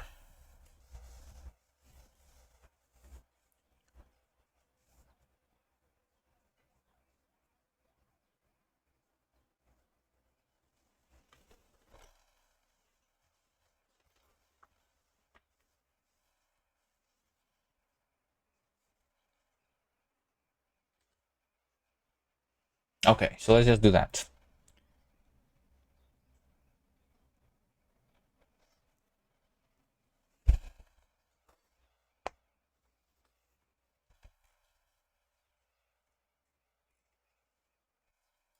So if I have an interpreter, well, I mean, let's also, should I have a name too?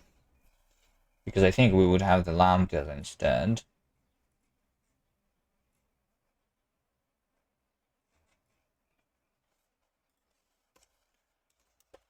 Else if value it is user function, then string function value find is user macro, then print string macro.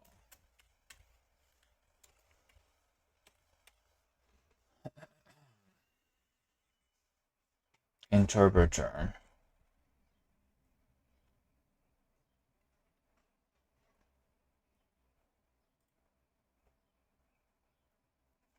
So we say that if f find is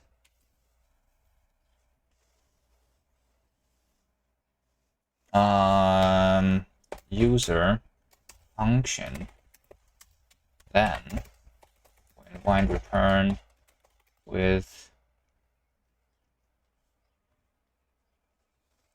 we are just going to evaluate the f data user function body. But before that, we need to make the arguments, right? And the bathroom break. Hold on.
Okay, we are making user definable functions, and when we call them, we need to first, before evaluating them, make up a new scope. So we need to create a new scope, which is going to be scope context. Parent is some current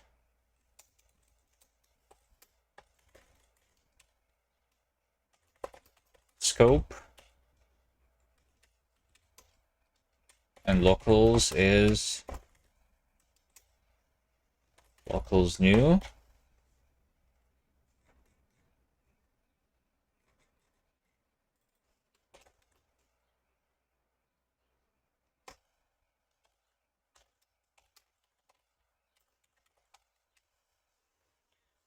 So we create the new scope. Into this scope, we're going to apply the arguments. Okay, we also need to say, yes, that, let's say that arg names is f data user function. Let's say that f is f data user function. Oh, I cannot do that because I still did not implement shadowing. Whatever. Function args, right? So I say that if arg names length is not equal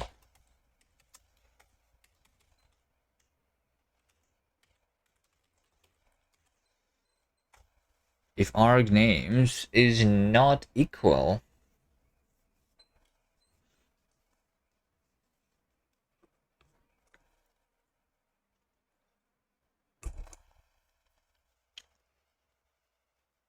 to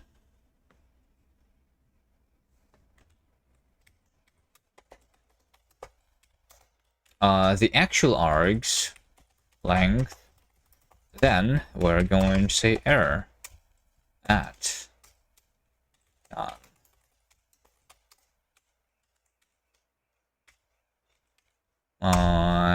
And we say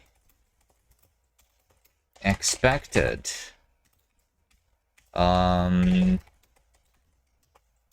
args expected arg names length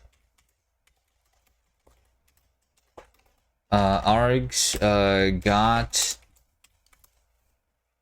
when I play it will start working on the game. After I have all the basics, well, I mean, we're almost there, right? I just need the functions, and I think we can start working on the game.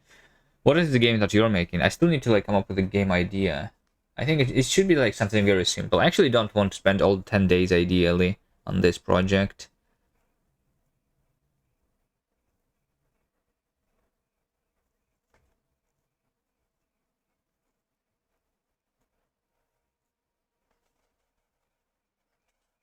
And something very, very simple.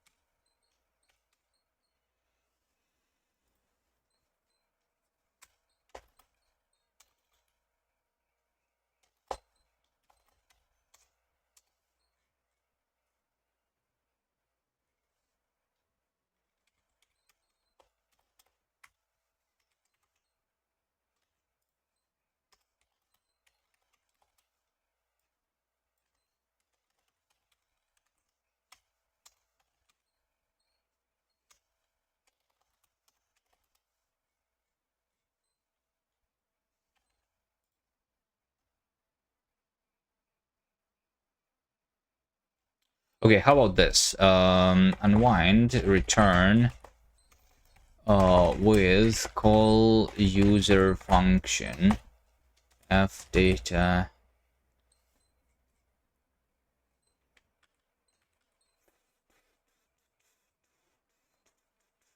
span f data args, f data user function args. There we go. I will actually extract this. Eval call user function f no span f is user function args list value.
Okay, here's what we're going to do.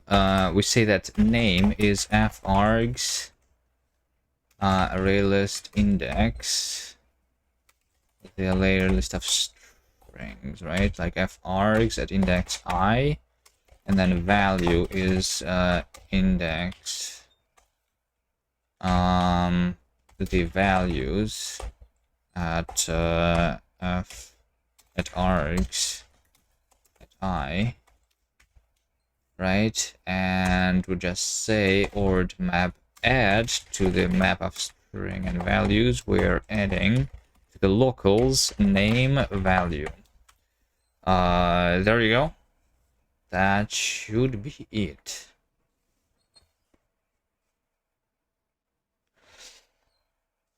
I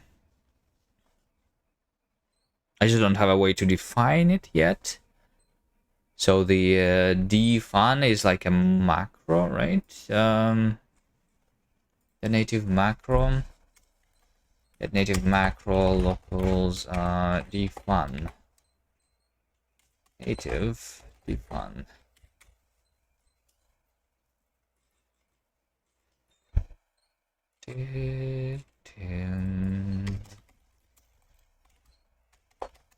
Defun is args list values value. I'm going to return. Kind is user function. Data is user function. Span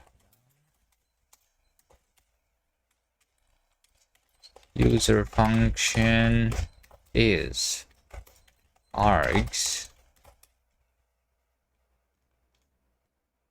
is function args definition. Let's have arguments and body. Actually, it's not going to be define because what I want, I will like define a lambda, right? Should I call it lambda? Maybe.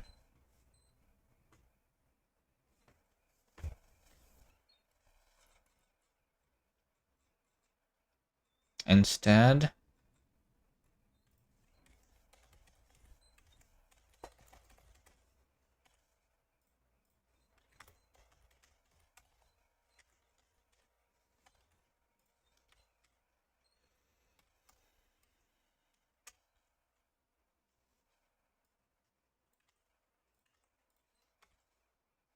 We expect exactly 2 arguments, the list of names of the arguments, right? So args is array list new list of strings And to like map.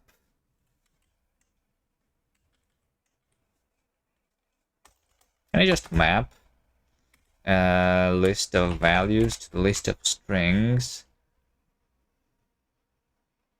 Well, I mean, I need the first one to also be a list for sure, right? Args is... I just need to do the shadowing. Args list is... Args list is... List index. Value definition at index is 0. And value into... Will this be the oblique opposite data structure in your Lisp? Is there anything else that's needed? I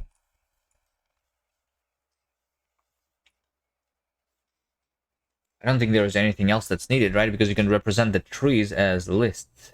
Well, trip is a tree, but a tree node is a list of the value, and then the left child, and then the right child, right? So you don't need anything else. We can do a trip using lists.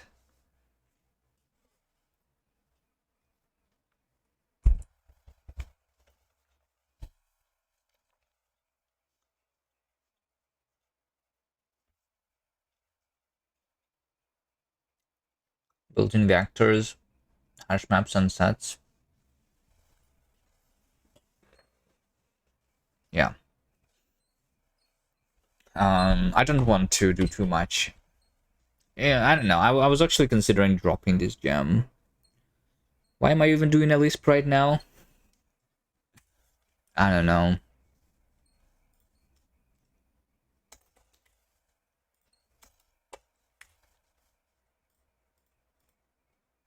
But I mean, I should do a Lisp at least once in my life, right? I don't know if I will understand. I mean, I'm pretty sure I'm understanding them, but like... It's the instinct to rewrite, yeah.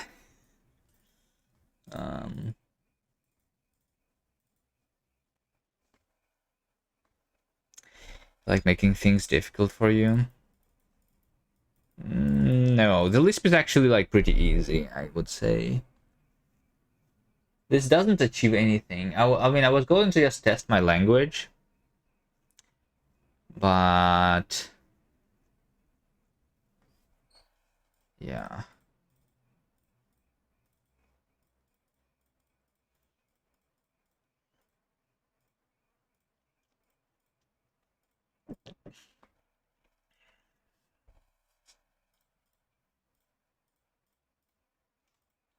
I mean, test minicast more here. And I wanted specifically to test the discontinuations.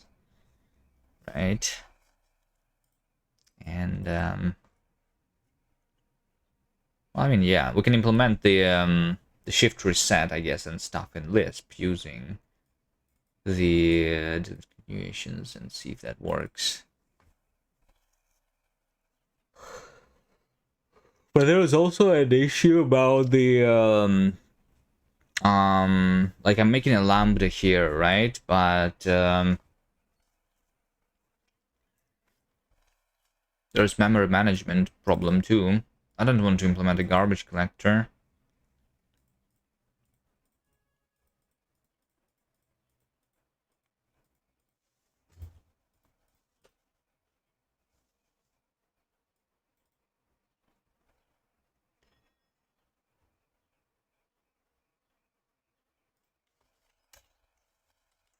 Value into list that.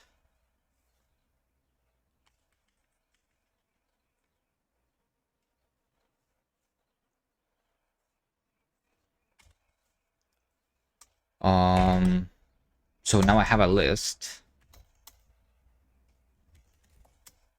Let's have value into list.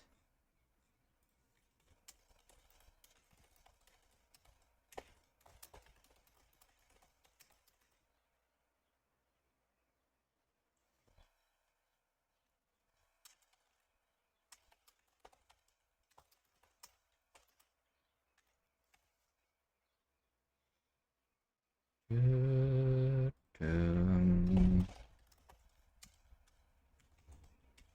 you just do that instead, by the way?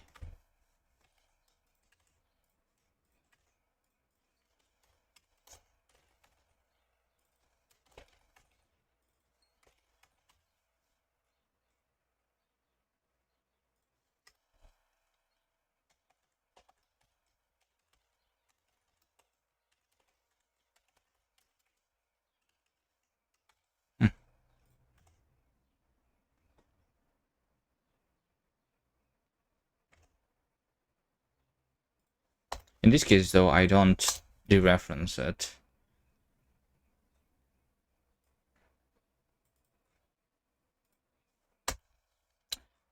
Kind of doesn't really like make a difference. But for semantically we take ownership of that.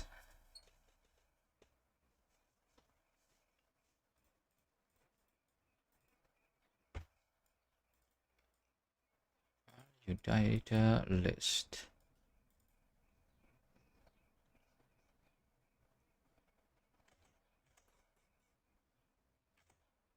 Okay, so we have the list, and then every element in this list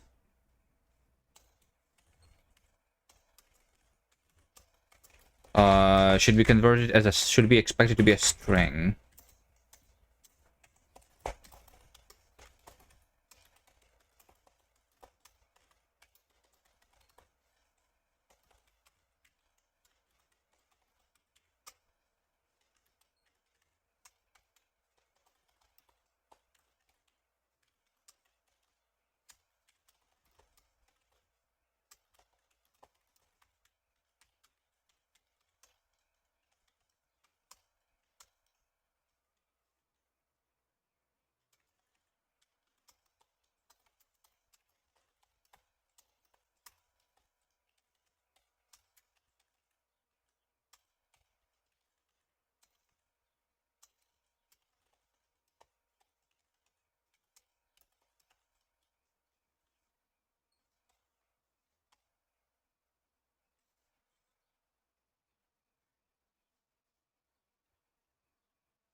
Expect single string argument.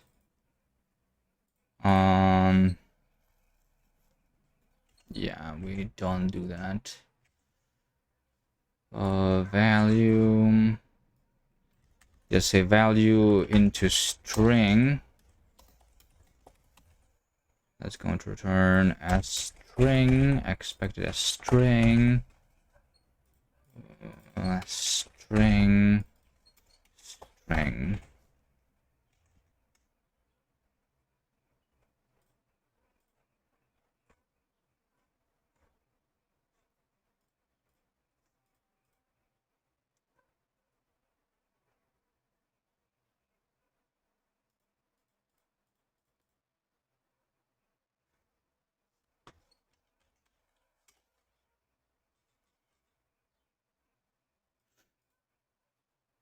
So we're indexing and say value into string, like that. That's what I'm adding.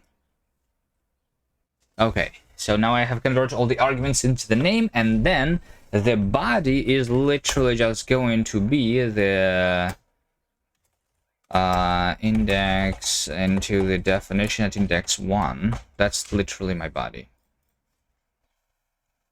I think that's all. And I should be able to do the custom functions.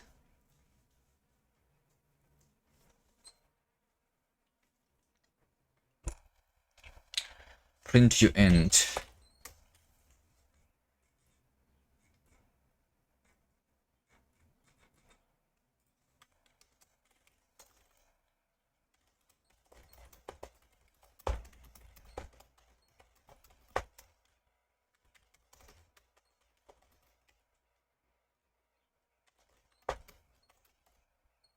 I think it's ZU because this is size T.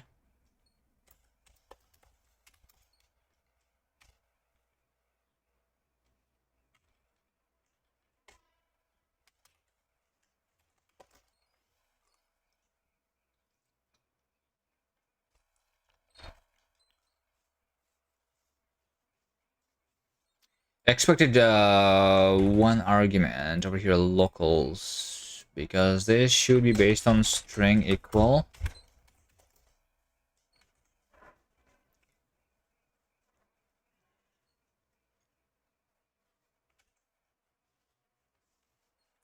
Expected reference to you int, right.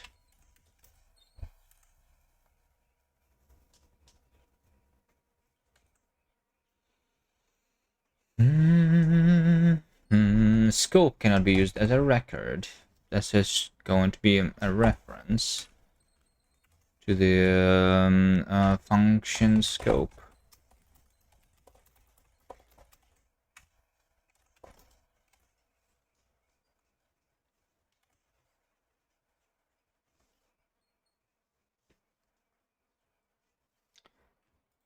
Expected and not a reference, but a scope. Yeah, because this is already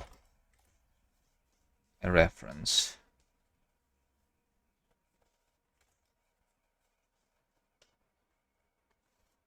Expected scope got a reference.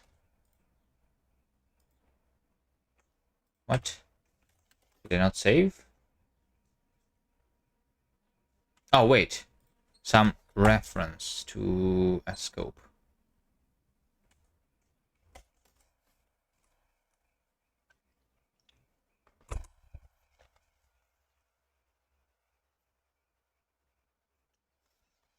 Expect a reference got value. Evaluate. Yeah, because when we evaluate, I just give it a reference to the thing to evaluate.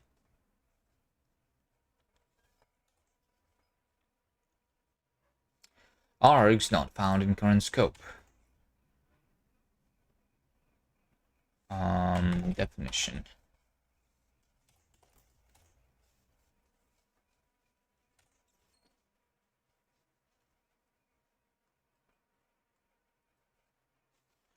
Expected type reference to value got value. Value print. Value. Value.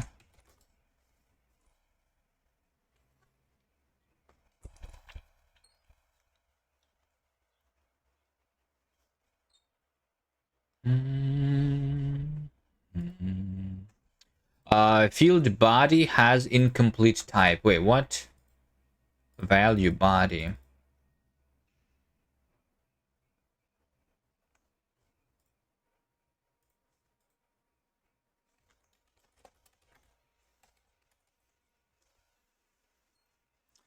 So we have a user function which then needs a value. And value is just forward declared here.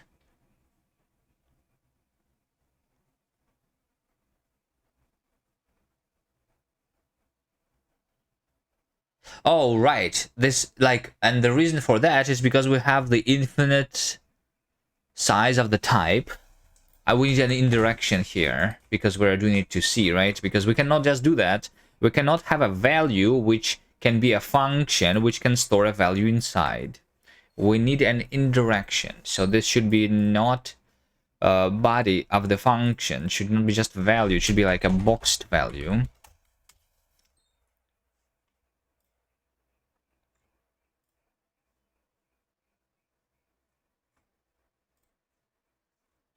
So when we have the body here,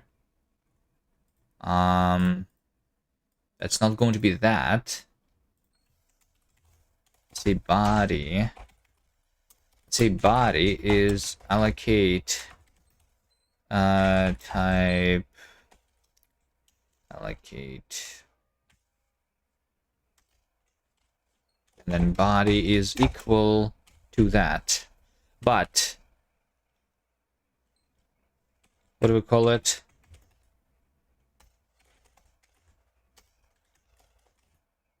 allocate type on heap. I should just call it allocate.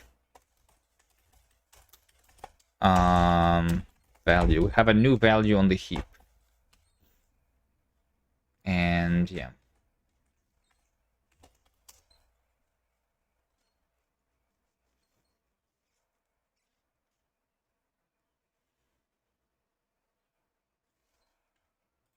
Which also means that when I evaluate, I need just f body, because this is already a reference now, actually. Maybe like a reference dereferenced actually is what I want. To make it obvious. Kind of. I mean, box is just a reference because we don't have a distinction. All right, let's see. Lambda x plus xx, right? That's expected at least got x. All right. Lambda. We need the arguments in parentheses plus xx, right? Expect a string got x. Oh wait, yes, I don't expect a string actually, because I expect I don't actually expect a string into symbol is what I want. Dun, dun. So this must be a symbol. Symbol.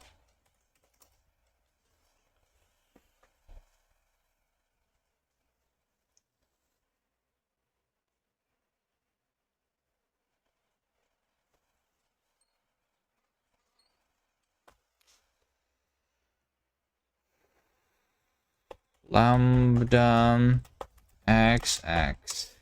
Okay. What if we call lambda xx using 1, 2, 3? That's going to return 1, 2, 3 back, right? And if we have a lambda x plus xx using 1, 2, 3, that's going to be a segfault. Nice. Do I not even get the I thought I was compiling with address sanitizer, was I not? Oh, I'm actually not. Let's do the address sanitization then. I'm only doing it here.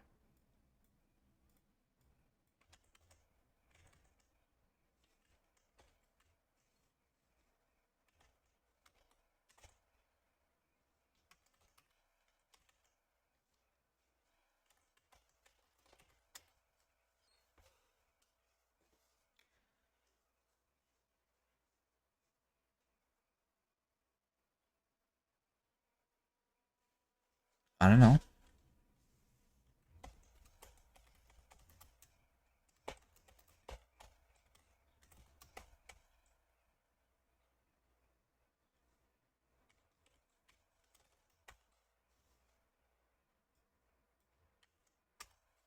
Wait, it works.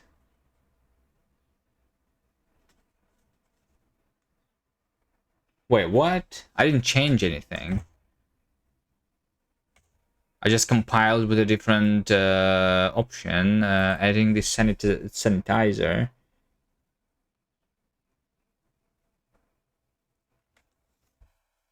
Right? Oh, and now it broke. Next, like I do this literally twice, and then we have stack use after return. Okay. So we have a map get string view value because we're trying to look up a variable in scope. And am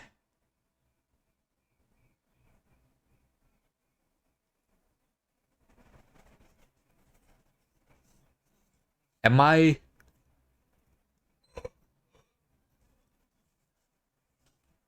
Is it the ORD map that is wrong, or it is the something else?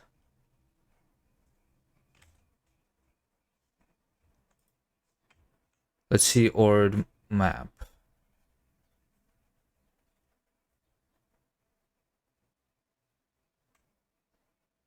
Oh, yeah. And I think last time also it happened when I did it second time, right? So what happens is specifically when I'm doing it second time, right? The first time it works and the second time it doesn't. Because I'm trying to...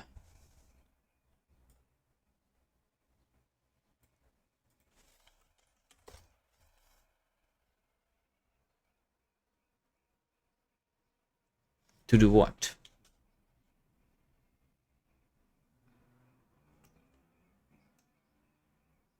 Can I say lambda xx 1, 2, 3? And can I say lambda xx 1, 2, 3 again? Yes. So like it's not about the plus operator, right? Okay. Can I say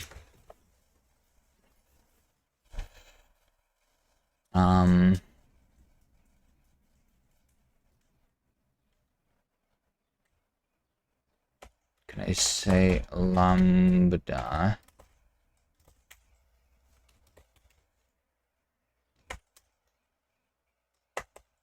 and can I say lambda? Oh, okay. So it's not even about the variables. All right.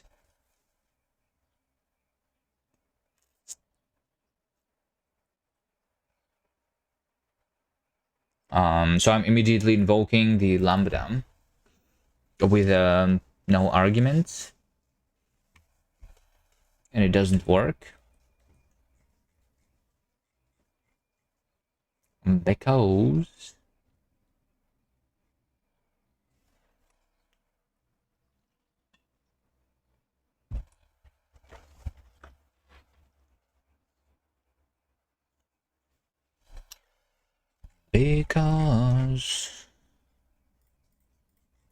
because why? What is this telling me? So I'm trying to say string view value ord map ord map get this thing do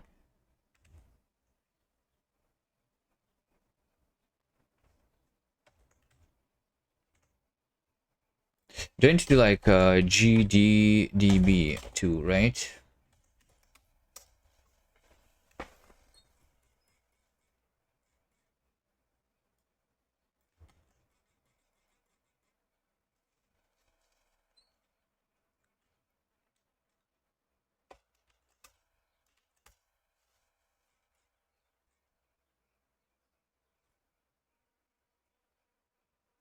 Okay, so now I have like the actual lines 2954 apply result greater or equal. Oh wait, is it greater or equal?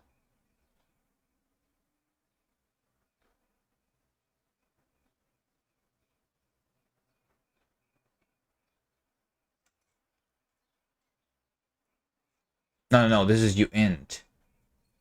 This means that like this storage length, right? I'm trying to read from the map itself. Like the map itself is on the stack somewhere, right? Well, I mean, I am constructing it on the stack, yes, because when I am evaluating a function over here, I'm creating a new scope, and this is the scope, right?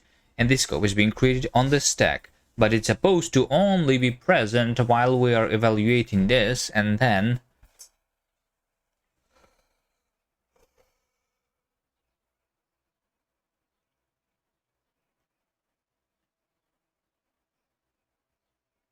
it's not supposed to be there. Can I have a, can I see in my generated C, call user function. Let's take a look at this. What have I generated? So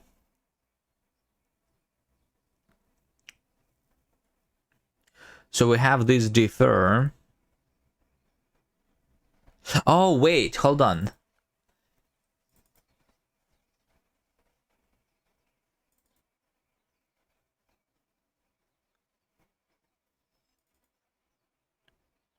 No, we have handle unwind. Yes. Yeah. Here's what's happening. When I am exiting from a function successfully, I'm not calling the defer.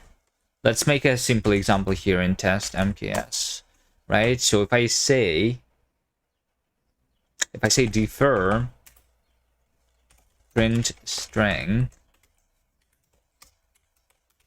exit, right? And then I just exit from this function successfully. It's not going to be printed. And that is a problem. If I make a scope, though, I think, unless I broke it, because I think it was working before. Yeah, if I make a scope, it doesn't work. Okay, so my defer doesn't work with successful results, I think. Clib defer. So when I defer, I just say that unwind context. The current unwind context cleanup scope without unwind is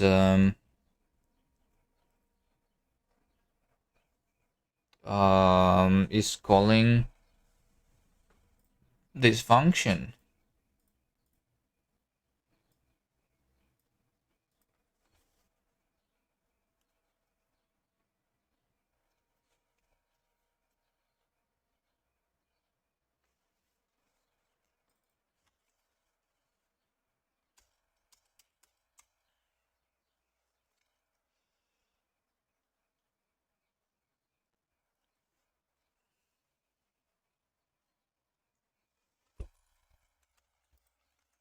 Cleanup scope without unwind. So cleanup scope without unwind is called when I am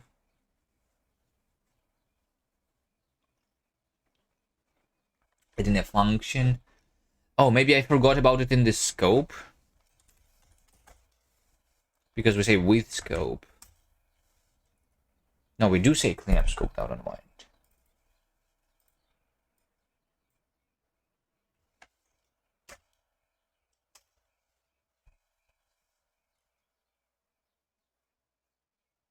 But this one never does, right? What is that?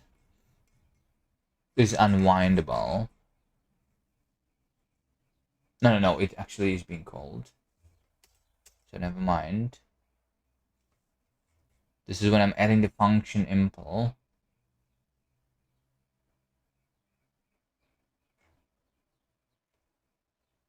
And it is being cleaned up there.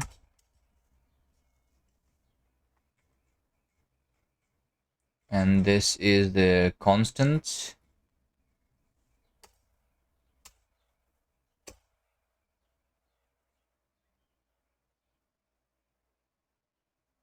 I don't see the problem, but I have a bug. What? Defer. Okay, how about if I do this? If I say unwindable block, and then I over here unwind block with nothing, right? Because now I'm unwinding. This is not a successful one. The defer block is supposed to still execute, so I am executing it, right? I say exit here, but I don't do this on successful result for some reason. That is weird, because I see it in the code. It's supposed to be generated.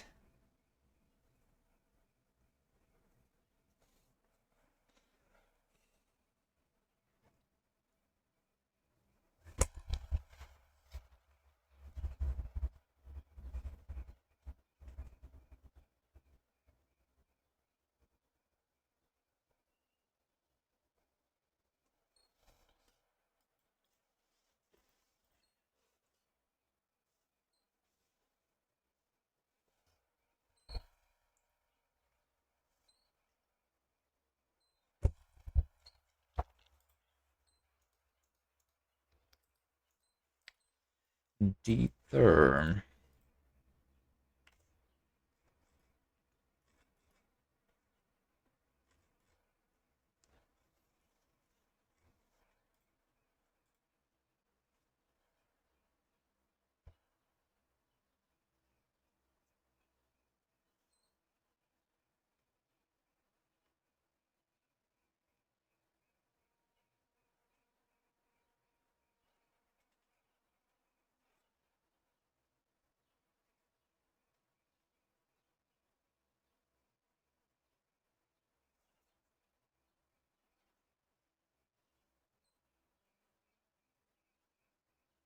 Unless it's a bug in the bootstrap for some reason. Should not be though.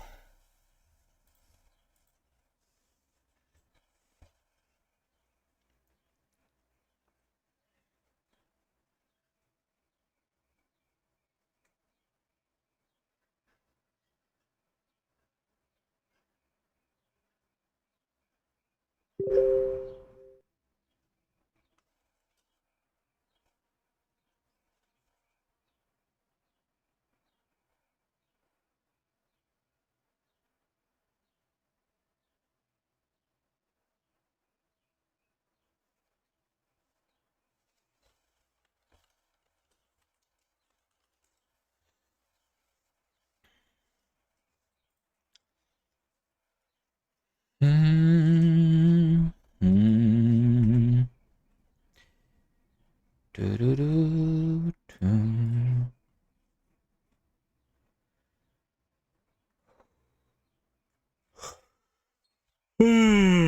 Alright.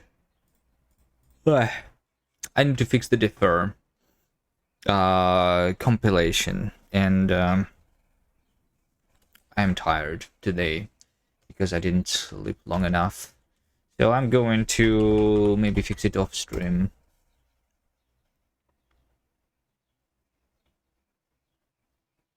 But I mean, I am finding all kinds of bugs in minicast, so like making this project actually is useful. After all, I guess we might continue. I'm not sure if we'll get to actually making a game in this Lisp. But how long is it still? Spring. Lisp jam. It still is 6 more days.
Mm.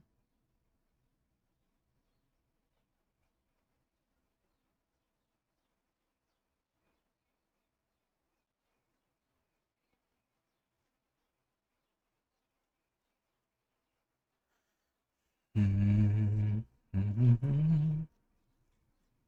All right, let's go to this guy who is learning OpenGL Arch Linux BTW.